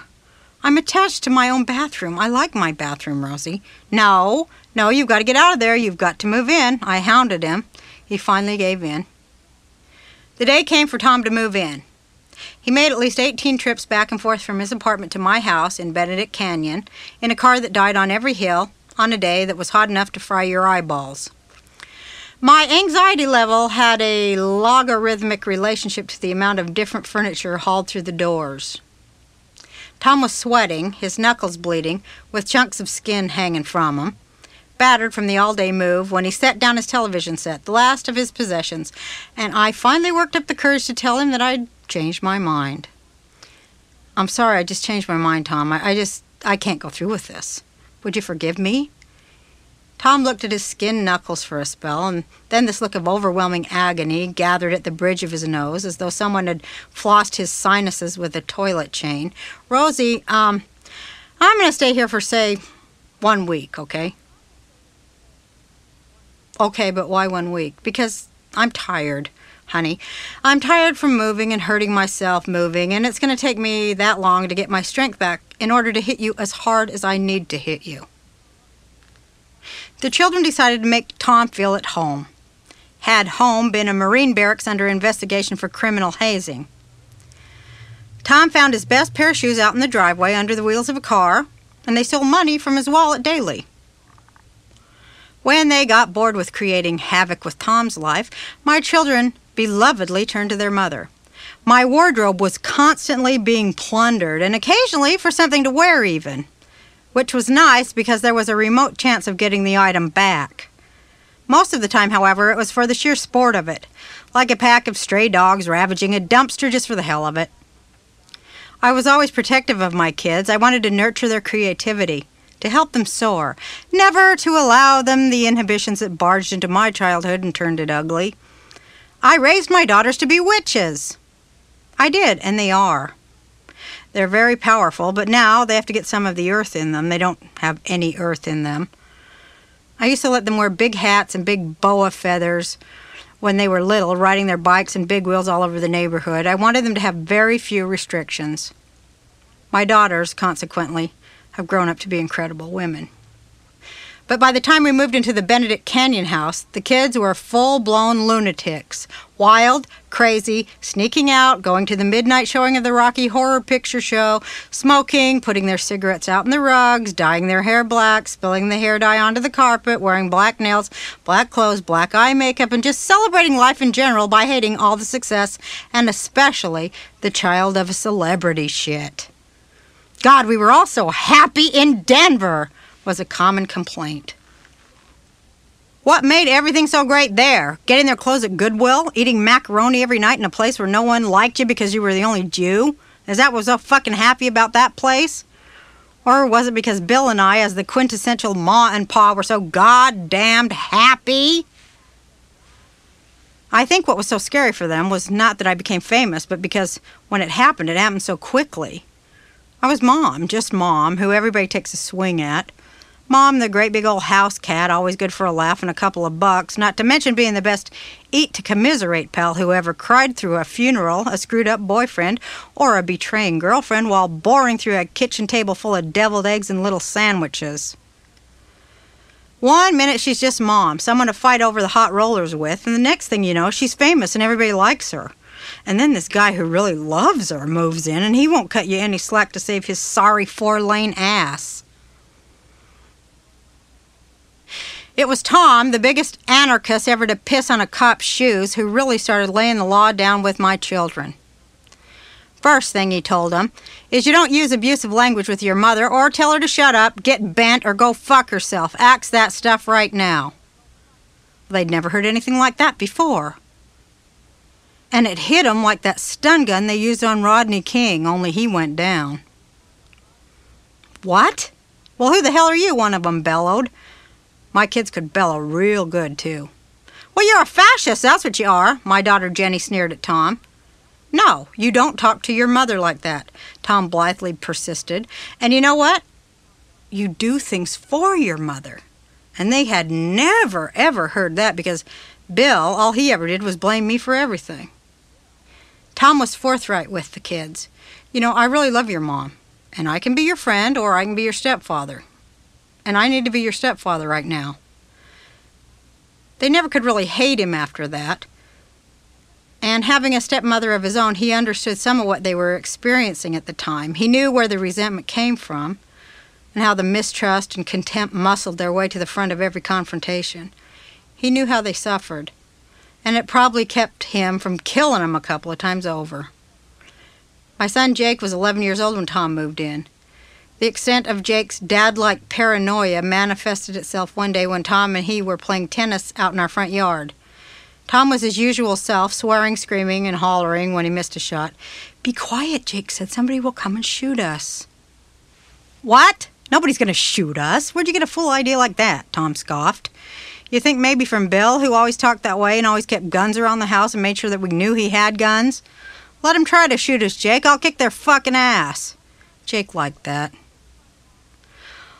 All of the kids, Tom and myself, have grown up together, grown closer and healthier during the last 5 years. In an act that belongs up there with that South Korean minister who pronounced the end of the world coming sometime early in 1991, no, an act that ranks up there with the thousands of dumb shits who sold all their worldly possessions and gave their money to this minister, Jeff Harris decided to fire Tom. To tell you the truth, a lot of the other writers are jealous of the time you seem to spend with Roseanne, Jeff told Tom. You showed up at John Goodman's wedding with her and, well, we're engaged. Look, Jeff, what are you trying to say here? Tom asked. Jeff shrugged with a kind of dramatic self-consciousness that usually dissembles a sense of self-perceived cleverness. I'm saying cease and desist, I guess. Yeah. Cease and desist? Cease and desist? What the hell is that? What are you, some kind of probation officer? What are you saying? I'm not supposed to see Rosie? No, not that. That's not what I'm saying. Jeff was getting frustrated. Look, I don't want you working here anymore. I'm going to pay you. Don't worry about it. You'll be paid for the rest of the season. I guess what I'm saying is clean out your desk. You're fired. Tom, as big as a lighthouse, slowly got up and stood there for a minute, towering over Jeff. And then he promptly uncoiled, unwound like a reel with a goddamn marlin on its hook. He grabbed Jeff by his collar and threw him on the couch like a sack of compost. I'm not fired, Jeff. You're fired. Then Tom came looking for me. Hey, he said, Jeff Harris just tried to fire me. And then I said something completely out of character. Well, I murmured, he is the boss. And that's when Tom, slugging it out with whoever was out to take his boots from him before he was dead, fighting the good fight against improvident talking heads and his own internal car crashes, saved me. What? He's the boss? He's the boss? Bullshit, you're the boss. Tom was hollering in that way of his that makes you think that Hurricane El Nino is coming up through the soles of his shoes. You go straight up to that powwow writer's room where they can't buy a good idea and raise some hell. You tell them. Each of you ought to be kissing my ass for allowing you to write on my show because none of you has any goddamn talent. And number two, don't come to me anymore to disagree. Don't come to me with that everyone thinks we should shit because you know what? This is not a fucking democracy. It is a queendom. So I did. After that, Jeff took out an ad in Variety that said something like, "After this season of Roseanne, I'm going to the relative peace and quiet of Beirut." Yeah, well, they ain't gonna think you're funny over there neither. Jeff got to stay on until the end of the season, sort of as a lame duck, and he spent the rest of his time entertaining old boy-type friends in his office. After the failed coup to fire Tom and I went to Carsey Warner to get control of the show. What made this a watershed event for me was the fact that we did it without Arlene, my manager, who always functioned as my go-between with these people. Yeah, well, the days of refraction, of seeing things through the bent eyes of someone else, were over. Our next stop was Bob Iger's presidential office at ABC. Another first for us, since again we were navigating without Arlene at the tiller, but also we were going over Carsey Warner's head. Tom's nose bled most of the day when we met with Bob Iger. My allergies are acting up, he told me. And all I could think was, well, he must be allergic to everything on the planet. I didn't know it at the time, but he went into Bob Iger's office completely coked up. At one point during the meeting, Tom even excused himself, went into the ABC bathroom and snorted up some more coke just to make it through the remainder of the meeting. But as ripped as Tom was, he still managed to deconstruct all the bullshit out of what was, in all respects, a pretty profound moment. Look, there's not a whole hell of a lot I can do above and beyond what Tom and Marcy have to offer, Bob Iger shrugged.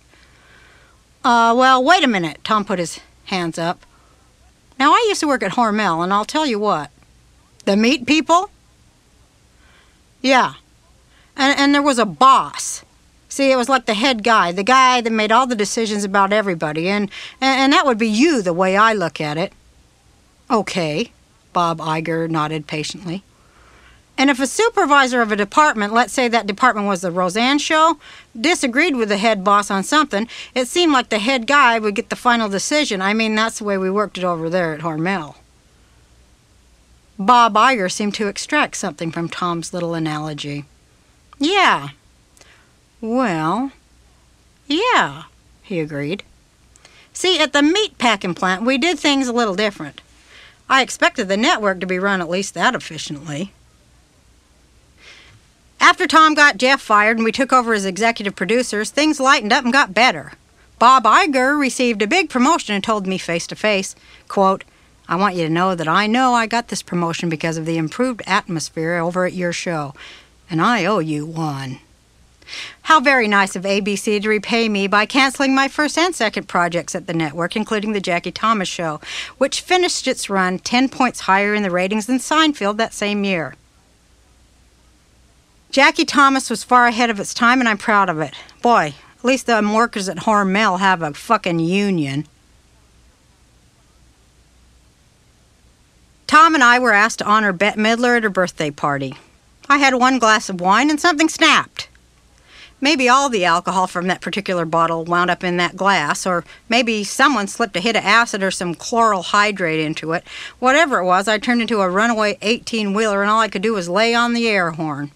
The first person I flattened was Brandon Tartikoff, who was then head of NBC. "Brandon," I leaned over into his face, "now, why don't you give me a job? I hate ABC. Give me a show on your network." "Okay, Roseanne," he indulged me with a chuckle. "I'm dead serious. I want to be on NBC." We all had a big laugh over it, me, Tom, and Brandon. Of course, I was kidding at the time. At work at that time, laughs were a little harder to come by for Tom. With him as everybody's unanimous choice as the leper of the Roseanne Show production offices, Tom's work environment wasn't what you would exactly call ideal. Now, you dangle a drug addict in a stressful environment and you're going to wind up with some trouble. Tom didn't fall off the wagon, he did the long jump. Me, my poison of choice was pot. I smoked it every day for years. Trust me, it is a narcotic. I tried everything, but everything just led back to pot. For whatever reason, codependency, narcissism, matriarchy, or just for the goddamn fun of it, I wanted Tom to smoke pot like I did. Even after he had gone through a brief detox during the summer of '89 and was attending AA meetings, I tried to get him to toke up with me, reasoning that pot was really harmless. Here's where I tripped up. Pot illuminated otherwise obscure perceptions and silenced all the quibbling voices within me as if there was only one. Stoned on pot, Tom wound up with only one voice too, only his told him to go get more cocaine. At that time, cocaine was really cheap in L.A., especially if you bought it in quantity. And Tom was the supply sergeant of quantity. Where I thought he was scoring in grams, Tom was buying by the quarter pound.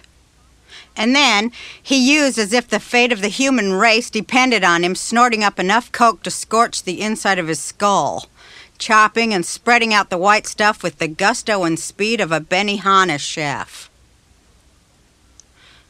The thing about Tom is he was born without an off switch to begin with. As a hyperactive child, he suffered from attention deficit disorder, a condition that was partially controlled through drug therapy. To keep little Tommy from hanging from the light fixtures and eating the blackboard chalk, he was given Ritalin, a drug that works as a stimulant in adults, but in children has the effect of a sedative. As an adult substance abuser, Tom found a snootful of cocaine actually to have a calming effect on him, making his attachment to blow all the more nefarious. Leading two lives, Tom kept the wide scope of his addiction from me as long as he could, getting a primo assist from my own denial. He rarely left the house, and when he did, it was just to hook up with his drug dealer. He'd be in bed with me by 8 every night, and then, after I'd fallen asleep, he'd roam through the house at all hours, creaking the floorboards and doing even more coke. By the time he'd worked his tolerance up to doing half an ounce a day, it's safe to say the cocaine was no longer relaxing him. When I began to suspect that his drug usage was more than just pot smoking, he denied it, told me I was crazy. The more he did, the sloppier he got. I'd find coke crumbs on the floor, blood. He'd rupture blood vessels in his nose on the towels. Closets where he'd hide to snort coke in disarray with coats and hangers all over the floor. He wouldn't sleep for 5-day stretches and attributed it to insomnia caused by the oppressive atmosphere of the show. No longer able to maintain the charade at home, he started going out a lot more until even that became impossible. One Saturday, I got a call from one of our neighbors telling me Tom is parked down the hill. He can't get through the gate. She said in a tone of voice that insinuated excessive behavior was afoot. I drove down to pick him up and found him sitting in his car, ashamed and already resentful, figuring that in a few minutes I'd be tearing into him again. He had been out driving around on cocaine time, which meant that each moment was 1,000 times more or less profound than the previous one, depending on how close you were to crashing, and he was crashing real bad. He was so bad he forgot the code for the electronic gate and had to flag down the neighbor. I expected him to hand me the usual ratty bouquet of wilted excuses, but he just sat there, pathetic and beaten. The space where our dependable war usually took place was instead filled with the revelation that this man's life was no longer his own, and me, upping the bid with selfish threats and intimidation, was not going to change a damn thing. Helping him out of the car, I gave him a hug and took him home. Tom stayed in bed for the next 24 hours, while the sweat sloshed off him like a waterfall. I took his wallet out to pay for some ice cream, and pulling out his credit card, I noticed that there was powder on it. I licked it, and it was cocaine, full in my face. I couldn't deny it anymore, so I moved out. I beat it. I ran away, I sent the kids to Bill's, and I moved in with my assistant from the show. For the next 2 days, Tom tried calling me, but I refused to have any contact with him. That was it. We were finished as far as I was concerned. And after he promised to tell me the truth if I came home, I went to see him at the house. He looked like death's kissing cousin, pride, self-esteem, worthiness. These were keepsakes from a long, long time ago, and now they flickered under the bonfire of misery in his eyes. I can't stop using, Rosie. I hate myself. I want to tell you so bad, but I can't stop. I can't stop, and I'm scared shitless that I'm going to die. It wouldn't be the first time I heard that kind of talk. Some months before Tom and I began living together, he was using heavily too. The day I got to meet my daughter after 18 years, I received a call from Tom's roommate. Tom is hemorrhaging through his nose, and I'm afraid he's going to die. I think you should come and get him to the hospital. I didn't understand addiction yet. I thought he could stop.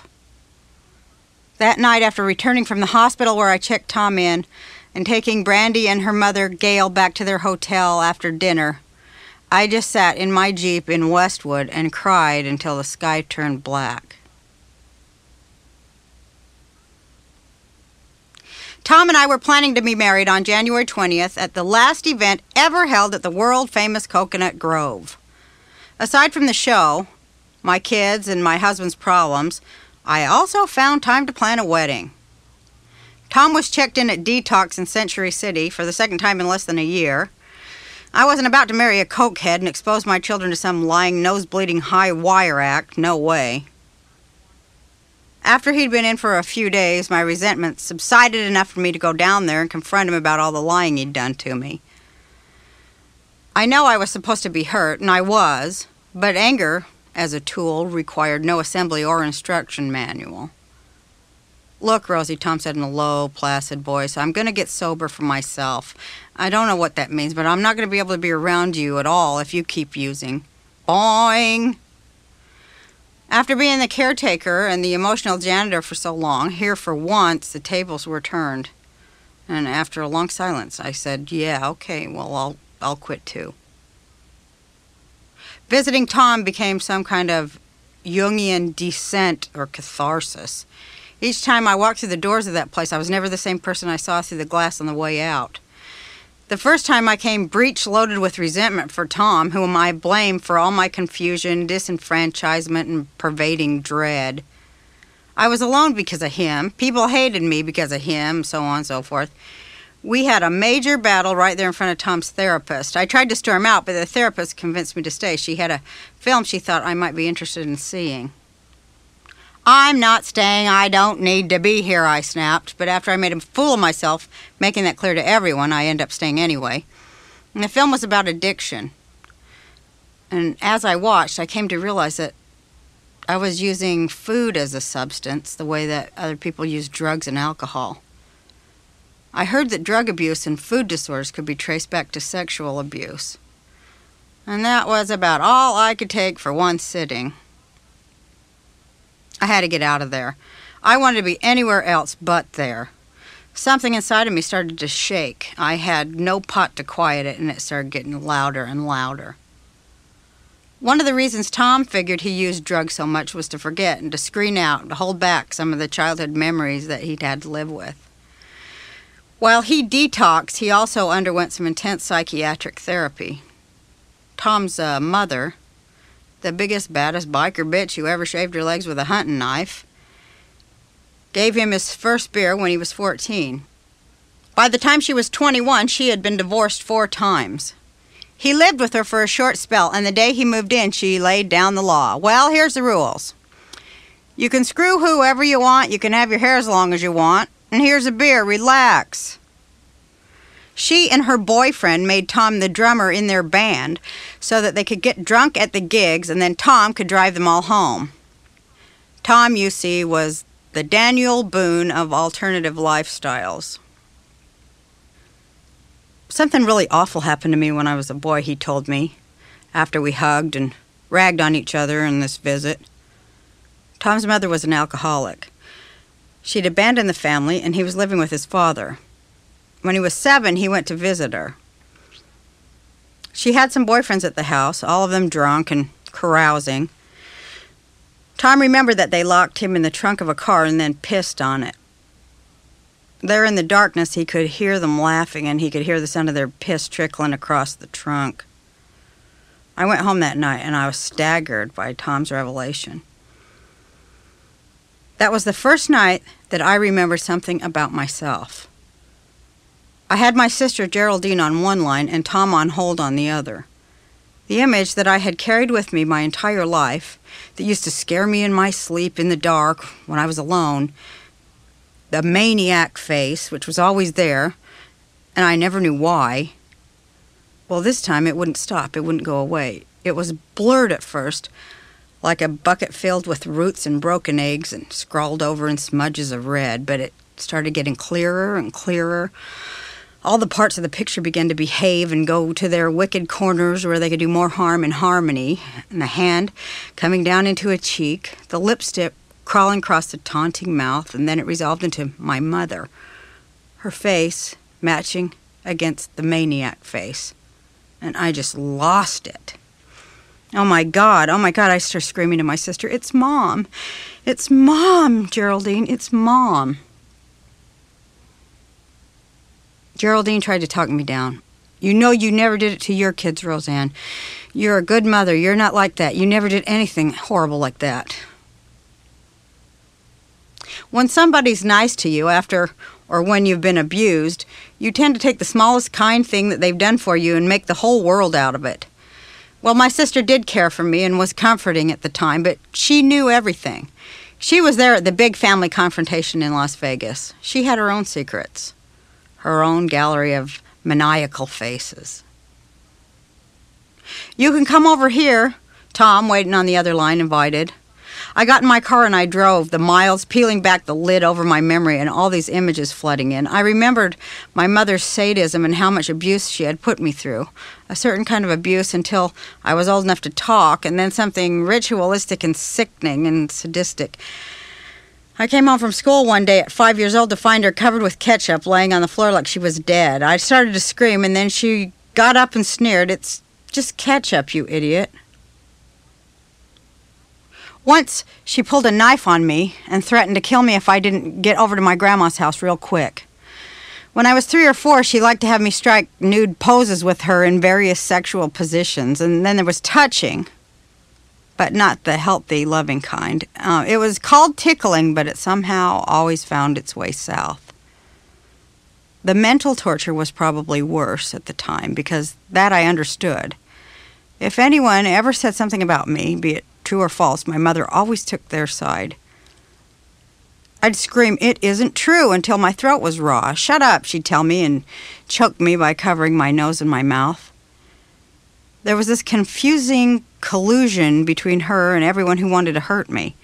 She made it possible for them to hurt me, and then she'd say, "What is the matter with you? Why do you make up these stories? Why do you lie?"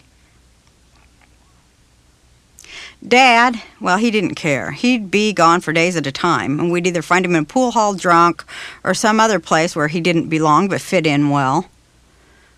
When he would disappear for days like this, she would sit me on a counter, and then she would beat me with a dish towel or her bare hand. "Your father's a bastard, isn't he?" she'd demand. "No." "What do you mean, no?" And then she'd whack me with the towel again until I agreed with her. "And his mother is out of her goddamn mind, right? Right?" And if I said yes, she'd beat me too. There was no logic to anything. When I got to the detox center, I found Tom and I told him what I remembered, right out there in the hall amongst all these detoxing fellow junkies, and they were all wonderful.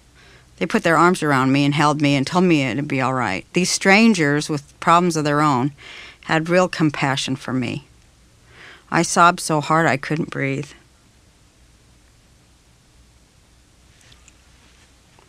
Tom got out of rehab on the 16th and decided to get his sea legs in the sober world by planning a wedding in 3 days, a proposition that would land most mortals back in intensive care with morphine patches covering every inch of their bodies.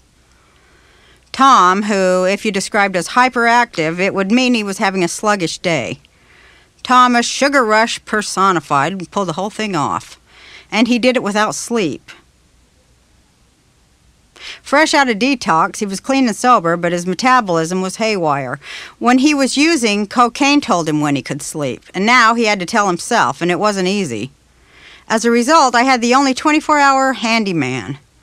While the rest of us slept, or tried to, depending on what power tool Tom was using, he planed doors, fixed broken appliances, replaced faucet washers, and when he ran out of things to fix, he'd do whatever he would do to wake me up so he'd have somebody to talk to, like he did the one night before the wedding. "Honey, are you up?" Tom was kneeling next to me, shining one of those big-ass Hungry Man flashlights in my face. "What?" I moaned. "I hear something in the walls, honey." "God damn it, Tom, you're hallucinating. Now either come to bed or go fix something."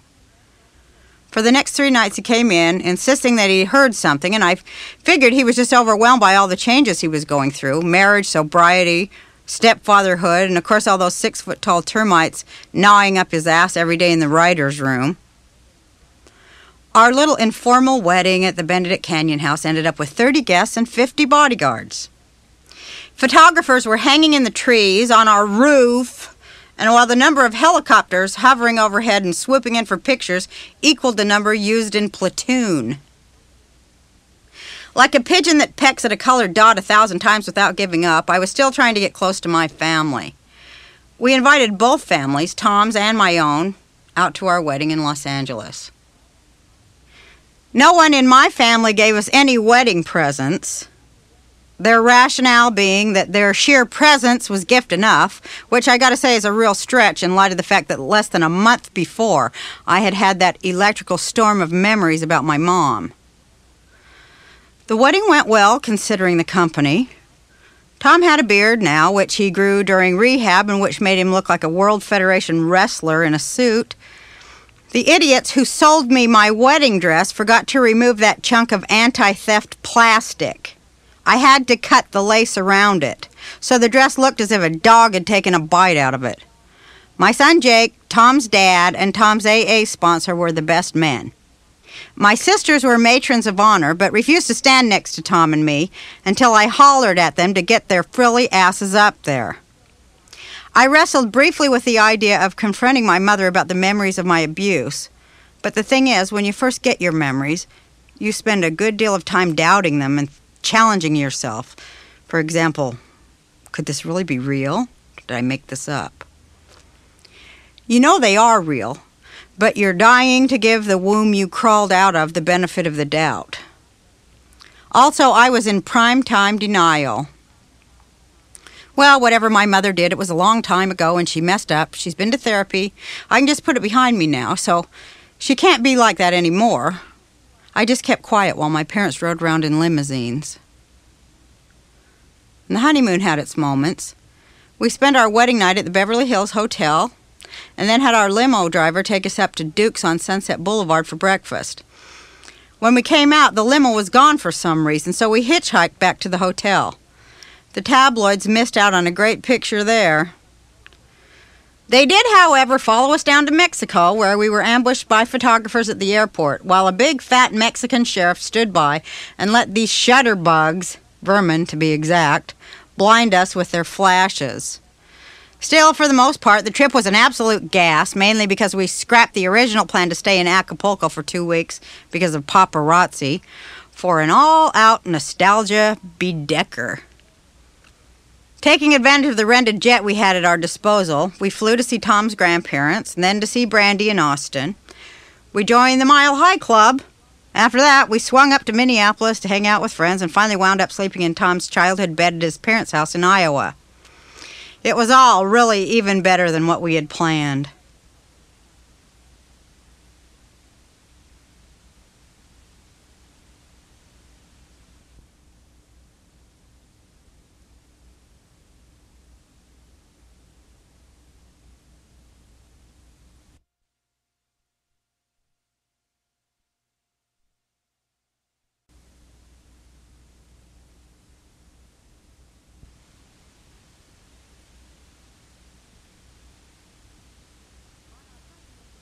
On our honeymoon, we did a lot of talking about our futures, the kids, the show, everything, since neither of us had used for a couple of months, so we were actually having clear heads.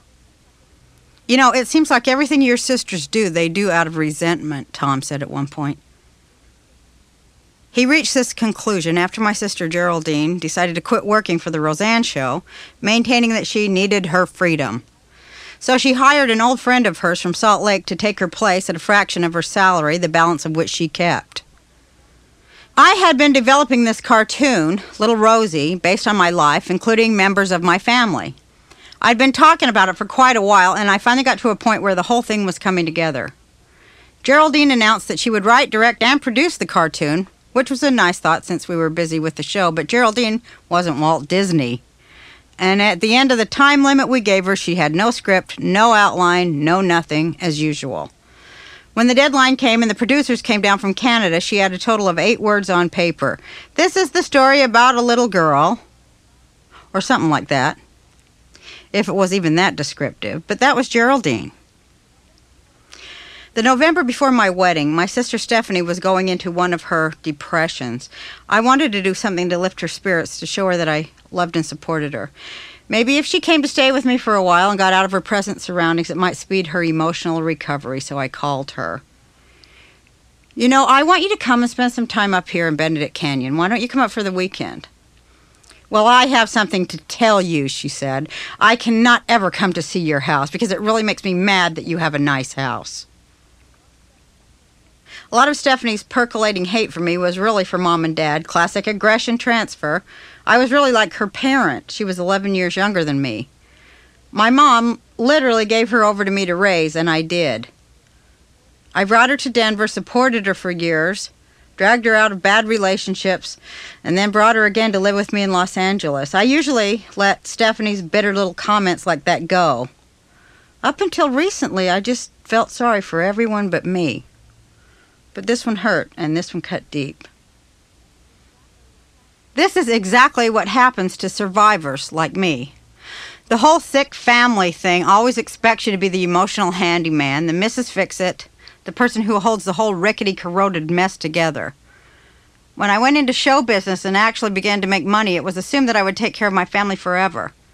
When I was living in Encino and making some decent money, my father wanted me to buy a duplex so that he and my mother could live on one side and my family could live on the other, so he wouldn't have to work. And I was going to do it. I always had a guest house for my sisters, so they wouldn't have to worry about work or rent. Yes, my sisters really were supportive of me and my children in the beginning, even though they occasionally hit them and berated them while I was at work, or decided to move out just when my work started to accelerate because they had their own needs too and couldn't be expected to babysit all the time. Even though I put my house up to finance my sister's education, but neither of them wanted to work really. When I began to deal with my own incest issues, I had to cut my parents and sisters off. And this was the best thing I ever did, because it was not going to be my fault anymore. It would be their own. And that is all part of it. They were so angry about the money, they hired a lawyer who threatened to sue me. But I'll tell you what, karma is money, and money is shit, and the three of them all go together. I have had no contact with my family for almost 4 years now, and these 4 years have been the most productive and healthy, happy years of my life. Tom Werner bought the Padres from Ray Kroc, the evil genius who harnessed the working potential of the third world. Welcome to Madonna, can I take your odor? And drove modern man to his knees with the aroma of vat grease. Tom, my husband, was in the meeting with Tom Werner, the two of them shooting the breeze, when Tom Werner mentioned one of the Padres' promotional nights. They were honoring working women, and it was called Working Women's Night. Why don't we have Roseanne sing the national anthem, Tom suggested. She's America's most famous working woman, right? Fabulous idea, Tom Werner agreed. Fabulous! The Padres sent their private plane for us. Me, Tom, my son Jake, and my daughter Jessica. On the way down, I dutifully ran through the national anthem a few times, remembering what Michael Bolton said about the vocal cords being nothing more than a muscle, and if you don't exercise them well, they'll get flabby or something. I sang it straight, reverently, the way it was meant to be sung by God, but Jake had second thoughts. I don't know, Mom.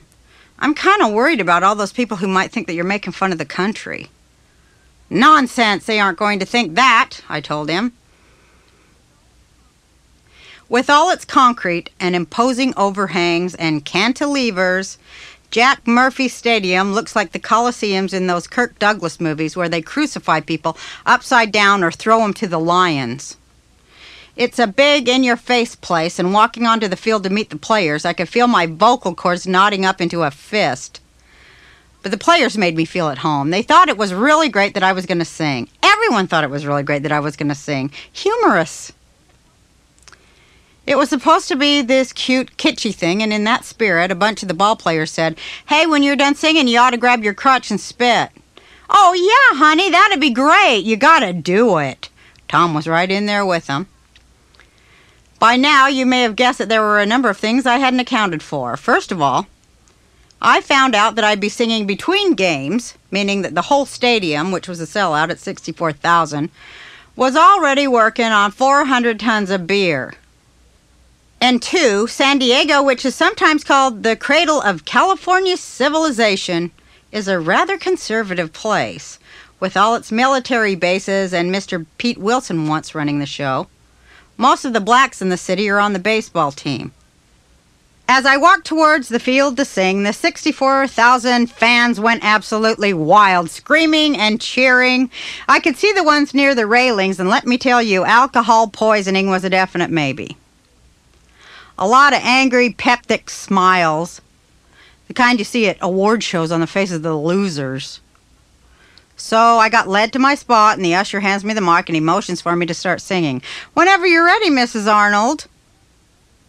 Wait a minute. Isn't there going to be any organ music accompanying me?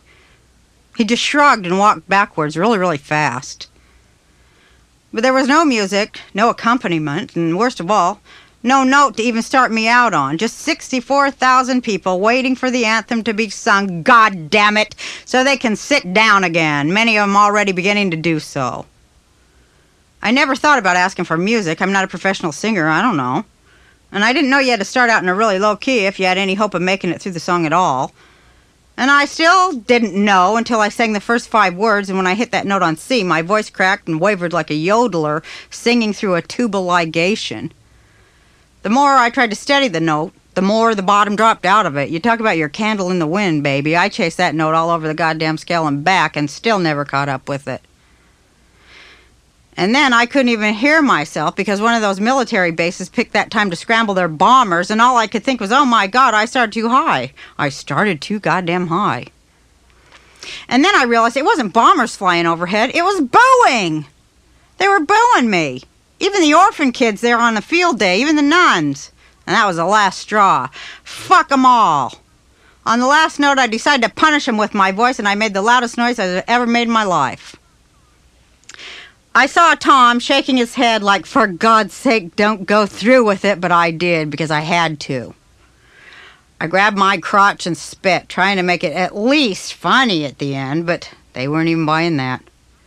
We couldn't leave just yet because Tom was supposed to throw out the first ball. He gamely took the mound, waving and smiling at the fans who yelled things at him that you only hear in jail, while my kids looked at me with a mixture of pity and resignation since they'd seen it all before, but never this loud. While poor Tom threw a perfect strike, the crowd was throwing everything they could find down on the field. Hot dog wrappers, programs, paper cups, seat cushions, scorecards, popcorn boxes, everything. Back on the private plane, my children were just sitting there watching me like I had asked to have myself strapped to the front of the space shuttle in a thong, just watching me and waiting. "Well, I'm glad that's all behind us," I said cheerfully. As we were going to bed that night, Tom and I snuggled up to each other and we turned on the news. "Tonight, disgrace," this bitch newscaster starts out. She reports the whole incident with this dramatic footage and then closes with this baleful summation. She is lucky she got off that field with her life. I am staggered and I shake Tom's arm. What are they saying? My God, listen to what they're saying. Why is it on the national news? "Oh, come on, it'll be okay," he says. "The whole thing's going to just roll over and die." He tried to assure me and switched off the light. "You'll see." At 6 in the morning, the phone started ringing, and by the end of the day, we had gotten nearly 2,000 calls from the press. "Why did she spit on our flag?" was the inquiry ad nauseum, thinking that I had scratched my crotch and spit on the ground because I hate this country. I mean, the worst things they can come up with for me, they always do, but this was digging at its lowest. Call after call until I just went into shock. All I did was sit up in my room and go, oh my God, and I'd just cry. The real killer was when Bob Iger called and wanted to know why I went and pulled a stunt like that now, just when everything was going so well with the show. They were all doing my eulogy over there. And then, a day after I sang, Hussein invaded Kuwait. Maybe if they wouldn't have had me all over the news, if they would have paid attention to something decent, they probably could have prevented that war. We were living down at the beach at the time, and I was crushed. Seemed like all I had worked for looked suspect, and all the gold was turned into lead, just 'cause I had a tin ear. "You stay upstairs in bed," Tom instructed me. "I'll take care of everything. I'm going to do all the talking." Everyone in the world came up to our house. Every news organization, every Eyewitness News, Entertainment Right Now, hard copy, softcore bullshit outfit you could think of came up there looking for, no, demanding an answer. Tom told them all the same thing. "That's how she sings." She didn't mean any disrespect. It's how she sings. But they just could not get it. Then it was my turn. This is why I love Jerry Dunphy, and I always invite him to all my parties. In a complete state of desperation, I turned on his newscast. Jerry went to live remote at Dodger Stadium, where another reporter was covering the game. They were just wrapping up the national anthem, and this reporter turns to the camera and says, "And that, Ms. Barr, is the way the national anthem should sound." Jerry gets that quizzical look of humility on his face, and he says, "Hey, has anyone there in that whole stadium there mentioned anything about freedom of speech, or why, if you can burn the flag, you can't spoof the national anthem? Has anyone talked about that?" Right on. By then, I was so spitting mad that I had called the station and they put me on the air live. "I'll sing that damn song any damn time I want to sing that damn song," I said over the air. At that moment, it had turned in my mind into some great big mission. Hey, I don't have any bosses. I don't have any superiors. This isn't goddamn China. I'm not Anne Frank, having to hide out because the PC police are going to find and kill me. I am an American, and this is my song, too. What, only the best voices can sing that song? Do you have to be Pavarotti, who lip syncs, by the way, or Liza or Barbara to sing the national anthem? It's got to be elitism if you have to have perfect pitch and be an opera singer to sing the national anthem. And tell George Bush I'd like to see his ass sing it better than I did. He's got his nerve, climbing up my tailpipe right after his son leads the way in the SNL scam. You know what else? We got the only national anthem that's about war and killing people. Now, where's that at? We had to wait all summer before we would know the effect of my singing that song on the fate of the show. And naturally, I obsessed on it every day. For a while there, I actually did think it was going to be all over for me. I was in this breath-stealing nosedive yelling, pull up, in my sleep. I was really worried about the ratings and how everything was going to affect the ratings, and we still had a month to go. "Let's just do the work," Tom said. "Let's just turn it over to God and we'll do the work." And that's what we did. And then we went fishing the week that the show premiered for that season. When we called in the next day for the ratings, they were the very same ratings that they always had been. And it was like, thank you, God, thank you, God, thank you, God, thank you, America. In September, Tom and I got a call from the Van Nuys Psych Center where my daughter Jessica was a patient. After we got sober, we made it a point to get the kids sober and taken care of. Her therapist explained that Jess had something to tell us, something that had taken her months to work up to. Jess told us that on our wedding night, her grandfather, my father, had grabbed her breasts and her butt and did it over and over again with a big smile on his face while my mother stood right next to him. Hearing this, I spent the next few hours vacillating between a roaring, all-consuming hate, an energy of hate that could bring life to petrified wood or burn it to blackness and nothing, I mean nothing, and the inescapable desire to become nothing, to swallow myself and disappear, to gnaw out the part of me that perceived, gave life, tasted, smelled, heard, conceived, touched, reasoned, worried, cried, howled. More rationalization, more dissembling, more reality tinting. Rose-colored is not always such a good hue. More denial, as when Stephanie called me in Denver when Daddy put his hand down her pants. I had said to her once, well, it's just like he always did, isn't it? It's no different from what he's done hundreds of times. Hundreds of times, hundreds of fears, hundreds of jolts, hundreds of lies. Hundreds of dads stretched out in front of their kids on the living room floor and playing with their penises for hours while the family makes jokes about it. Hey, Dad, did you find anything good? Every 12-year-old gets photographed with a movie camera by her father while she's in the tub, and every teenage girl has to put a wash rag over the doorknob in the bathroom to keep her father from peeking in the keyhole while she's taking a bath, right? All fathers talk sexually all the time to their daughters, don't they? All mothers hold pillows over their children's faces until they black out or pretend to. All mothers stare at their children with hatred-edged eyes, don't they? I have had to learn to define boundaries, learn what is appropriate as an adult. But for a long time I had no idea. There was no place to go where they could not get me except into my own head. Tom immediately called my parents to confront them to end the secret on Jessica's behalf. My mother, once again serving as my father's cardiologist, wouldn't allow us to speak with him, fearing that he'd suffer a heart attack, which of course was impossible, because you have to have a heart to have a heart attack. My mother had one big concern: how could we believe Jess? "Why are you calling us?" my sisters and brother demanded when Tom finally got in touch with them. "I'm calling you because your niece was molested by your father." "Well, we don't believe it," they answered, every one of them. While Tom filed police reports in 3 states, I talked to my daughter. "I have to tell you something, Jess," I started slowly. "He did it to me, too, a lot, when I was a kid. And he did it to Steph." Here's what Bill, Jessica's natural father, had to say about it when Tom called him about the molestation. "Do you believe her?"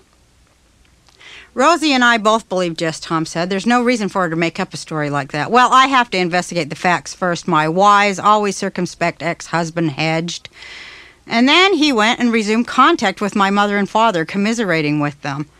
My parents were never big fans of Bill's, not until a shitload of sewage began to appear on the still surface of their fucked-up piety. Suddenly, Bill was a fine parent. In the end, my father again escaped responsibility. We tried to file charges against him in Utah, in California, and in Idaho, and so far nothing has come of it. In the beginning, my father hid behind definitions and terminologies. He used them like a dressing room partition to hide his guilt. "How could you call it incest? We never even had sex." "I never had sex." He thinks incest is only about penetration, putting the penis into the vagina. So does my mother, and so do a lot of people. When I got interviewed by People magazine, the first thing they wanted to know was whether or not there had been any penetration. And with that, they put themselves in the company of my father, who at that Barr family summit in Las Vegas years ago negotiated the terms of his responsibility, plea bargained for the term molestation instead of incest. That he could live with, that he could accept. "I'll take molest, I can handle that," he told my sister in that hotel suite. See, if it's just molest, that isn't too bad, because any hysterical woman can call anything molestation. The more I thought about my family, the less I was able to function on a daily basis. I wept. I challenged myself. I rode the back of my own spirit with hard spurs. I blamed myself in ways that demoralized my very core and split me into thin, flimsy wafers. "They don't love me," kept sounding in my head. And that pain is a pain unparalleled in this mortal world. I decided to go public as an incest survivor in a speech to other incest survivors in Denver, September 1991. I had, as my mentor and friend, Marilyn Vanderber Atler, the former Miss America, speaker, advocate, and sister incest survivor. I had chosen to become a soldier in a terrible war against children, innocents, ultimately, in a war against ourselves. Being abused leaves a child with a whirlpool of self-hate, funneling down into numbness. You lose your ability to judge places and people. You no longer know who or what is safe.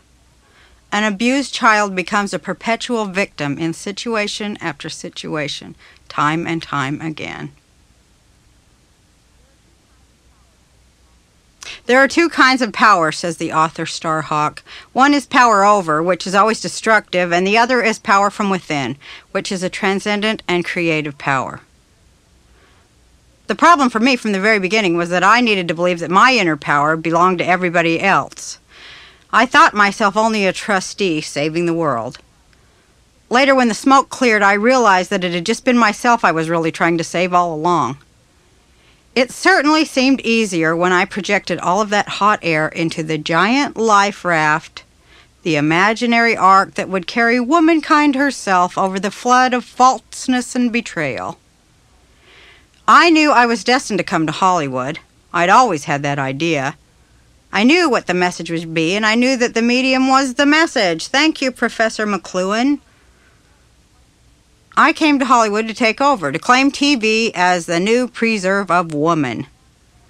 I came as Attila S. the Hun, because I was, quote, sick of what they're saying, and I'm going to tell the truth, unquote. TV is a language all its own, a land of one-dimensional stereotypes, which actually destroys culture, not adds to it.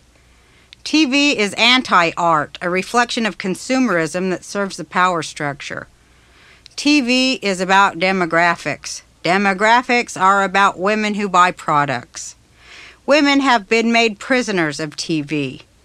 The more they watch, the more products they buy.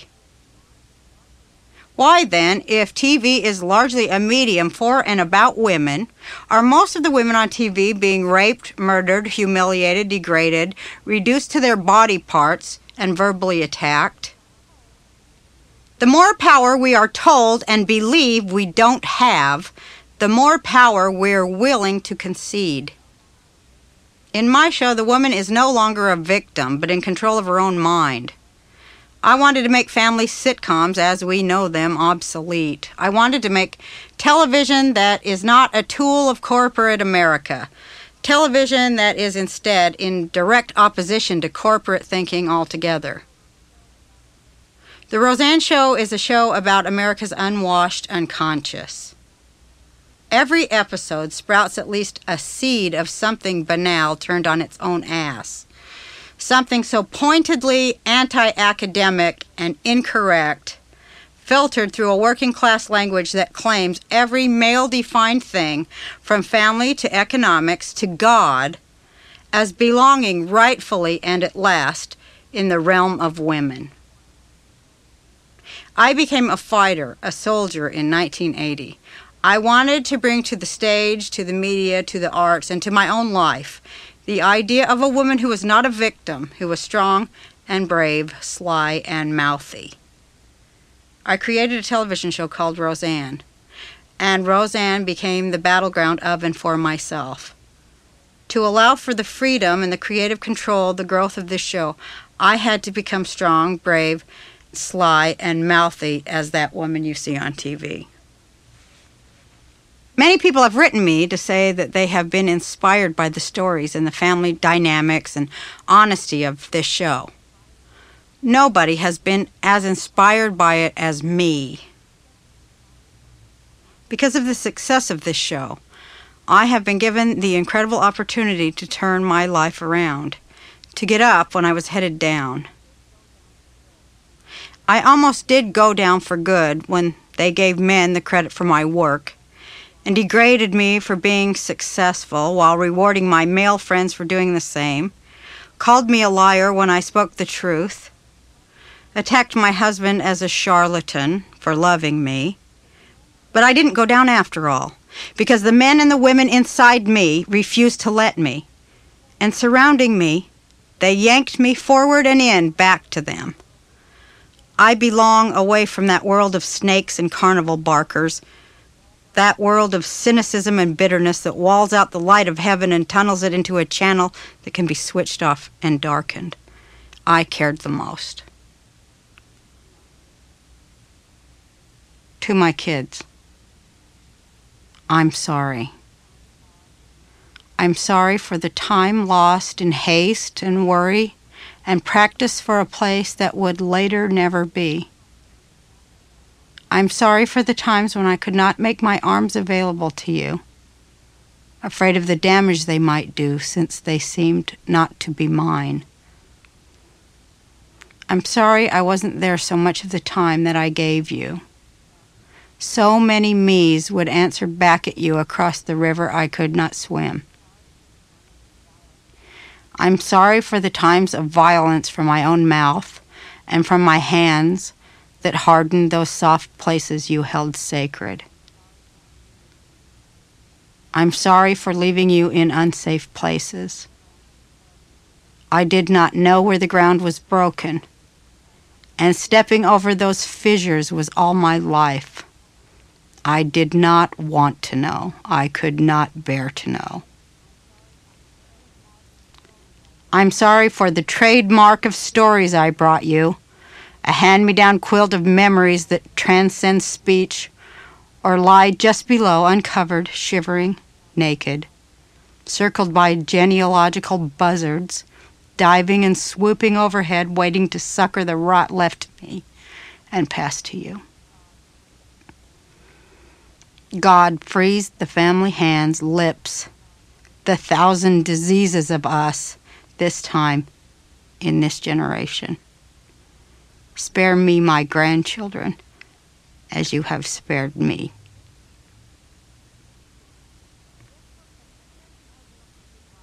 This book has been such an ordeal for me to write, I ought to write a book about it. To tell these stories and to try to go back and do the piecework of time, which has always eluded me anyway, has cost me so much unmitigated pain that on this night I just cannot bear it anyway any longer. Many nights I have laid awake just pounding the air with my own breath, fists clenched, begging for serenity to sleep or to feel any ease at all. Many mornings I have awakened to find bloody holes torn in my groin, my breasts, and my thighs. I kept cutting my fingernails shorter and shorter, but nothing has stopped me.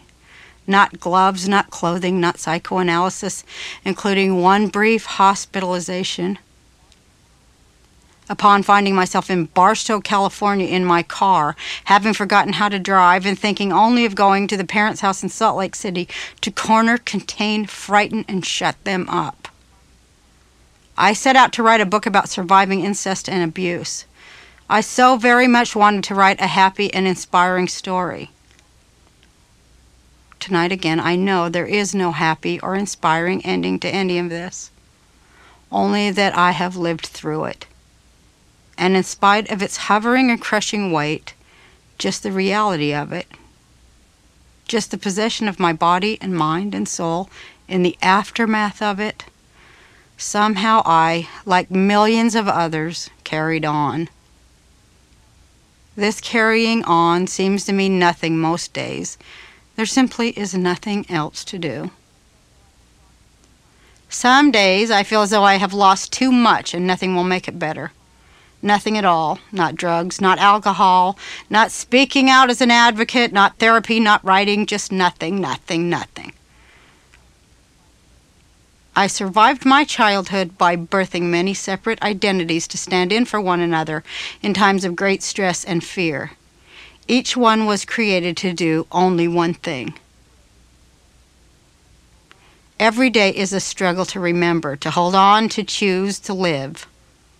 I am an overweight overachiever with a few dandy compulsive obsessive disorders and a little problem with self-mutilation. No, money doesn't make it better, or success, or a happy marriage.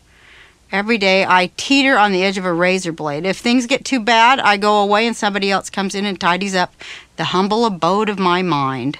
That person stays until somebody else is needed. My husband and children have gone half mad over my mental absences and at times my forgetting their names, their ages, and whose mother is whose.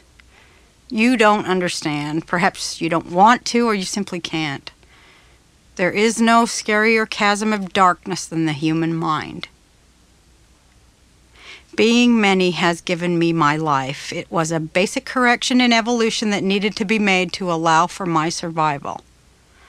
I will not discuss my therapy on TV or while selling this book, but I wanted to tell the truth, especially to all of you out there who already know it, and find yourself in strange places, using unfamiliar names, having forgotten what happened to you, leaning closer and closer over the abyss. This is how we survive, cut off from our own parts, severed arteries of memory, time, connection.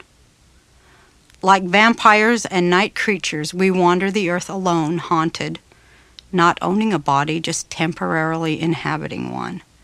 Crazy all the way. Not funny, neurotic crazy, but bloodshot eyes looking into mirrors and not recognizing what looks back crazy. Dead. How many of us are there? Shall we choose to march, to make ourselves and our numbers visible? How many times would we ring the world? I wish I could take away your pain and mine, but I can't. Hiding under stairs, dissociating, running away, getting help to face it. All of these ways of just coping have failed, except in the smallest of terms.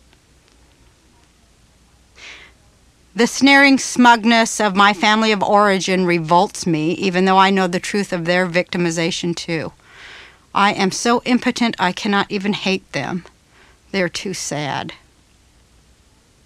This then is the end of this book and tape, a 4-year-long trauma I went through to write it. Reading and rereading certain parts caused me to remember still more terrors. I want to put this in the past and move on now. I just know that so far I have met many people who share my body. I am grateful to them all for saving my life. 2. Baby, Cindy, Susan, nobody, somebody, Joey, Heather, Roger, Kevin, Evangelina, Banji, Martha, Mother, Piggy, Fucker, 1, Bambi, Rosie, Roseanne.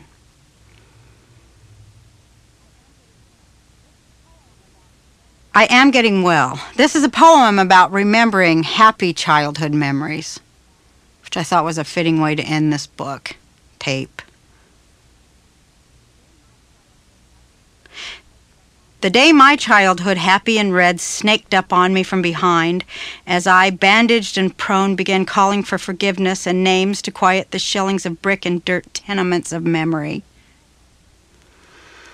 I remembered the mailboxes. Black iron with lock ports being undug and rehung by men in white canvas, paintings on a frilly wooden post now split in half and descrivellared.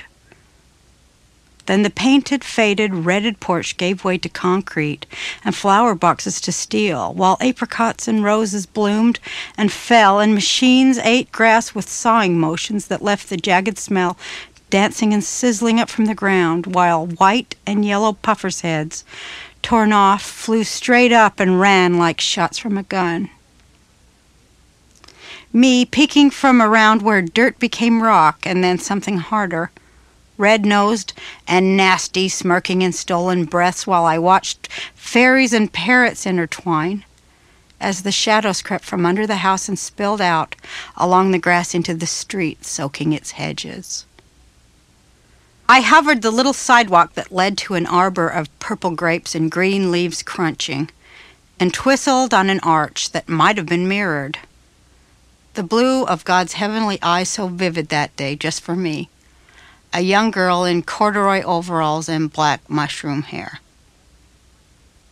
And rounding the cellar door that slanted padlocked in soft brown earth, where the green-gilled mother hen grew with her cabbage-leafed babies round and round, conversing with staining marigolds beneath the window of the grandmother's laced, creaked, curtaining window, and next to the window where the uncle slept before he married, I charted barbed wire and crickets beyond, mapping field after green field that cradled rounder cars and squarer boxes, traversed by wayfaring fattened kitty cats fluffed by the rain, uncovering themselves with a lick and a dart and a jump, testing for clear weather.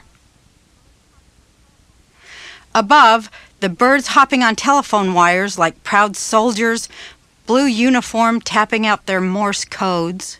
Land below, mates, and breadcrumbs, too. from the grandmother who owned the house and the apron. The apron full of dried Friday night bread, who gave it to me to stuff in my pockets to feed the birds, and myself a mouthful when the birds looked away. Everywhere dusk, dogs arguing, and the smell of things dying and growing, souring sweetly with the day's photosynthesis. This, my yard, my village, my tiny queendom, where I danced and pirated and dreamed and jumped, unscrubbed and twirling, soon to be freckled and ponytailed. Oh, yes, that day. I saw the changes of all the seasons roll out and away. The cars, first covered in snow, then rust. The sheds, first white, then gray, then wooden splintered. The lawn, gone brown and covered in stubble, grown to rocks that crunched at first underfoot when newly poured, trapped later in muddy murk below the earth like flattened candy bar wrappers. And I remembered then how each day had preceded a day before it, and how each continued, followed by another. The memory of time, unbroken time, connected to itself, over and over and over until the 41st year.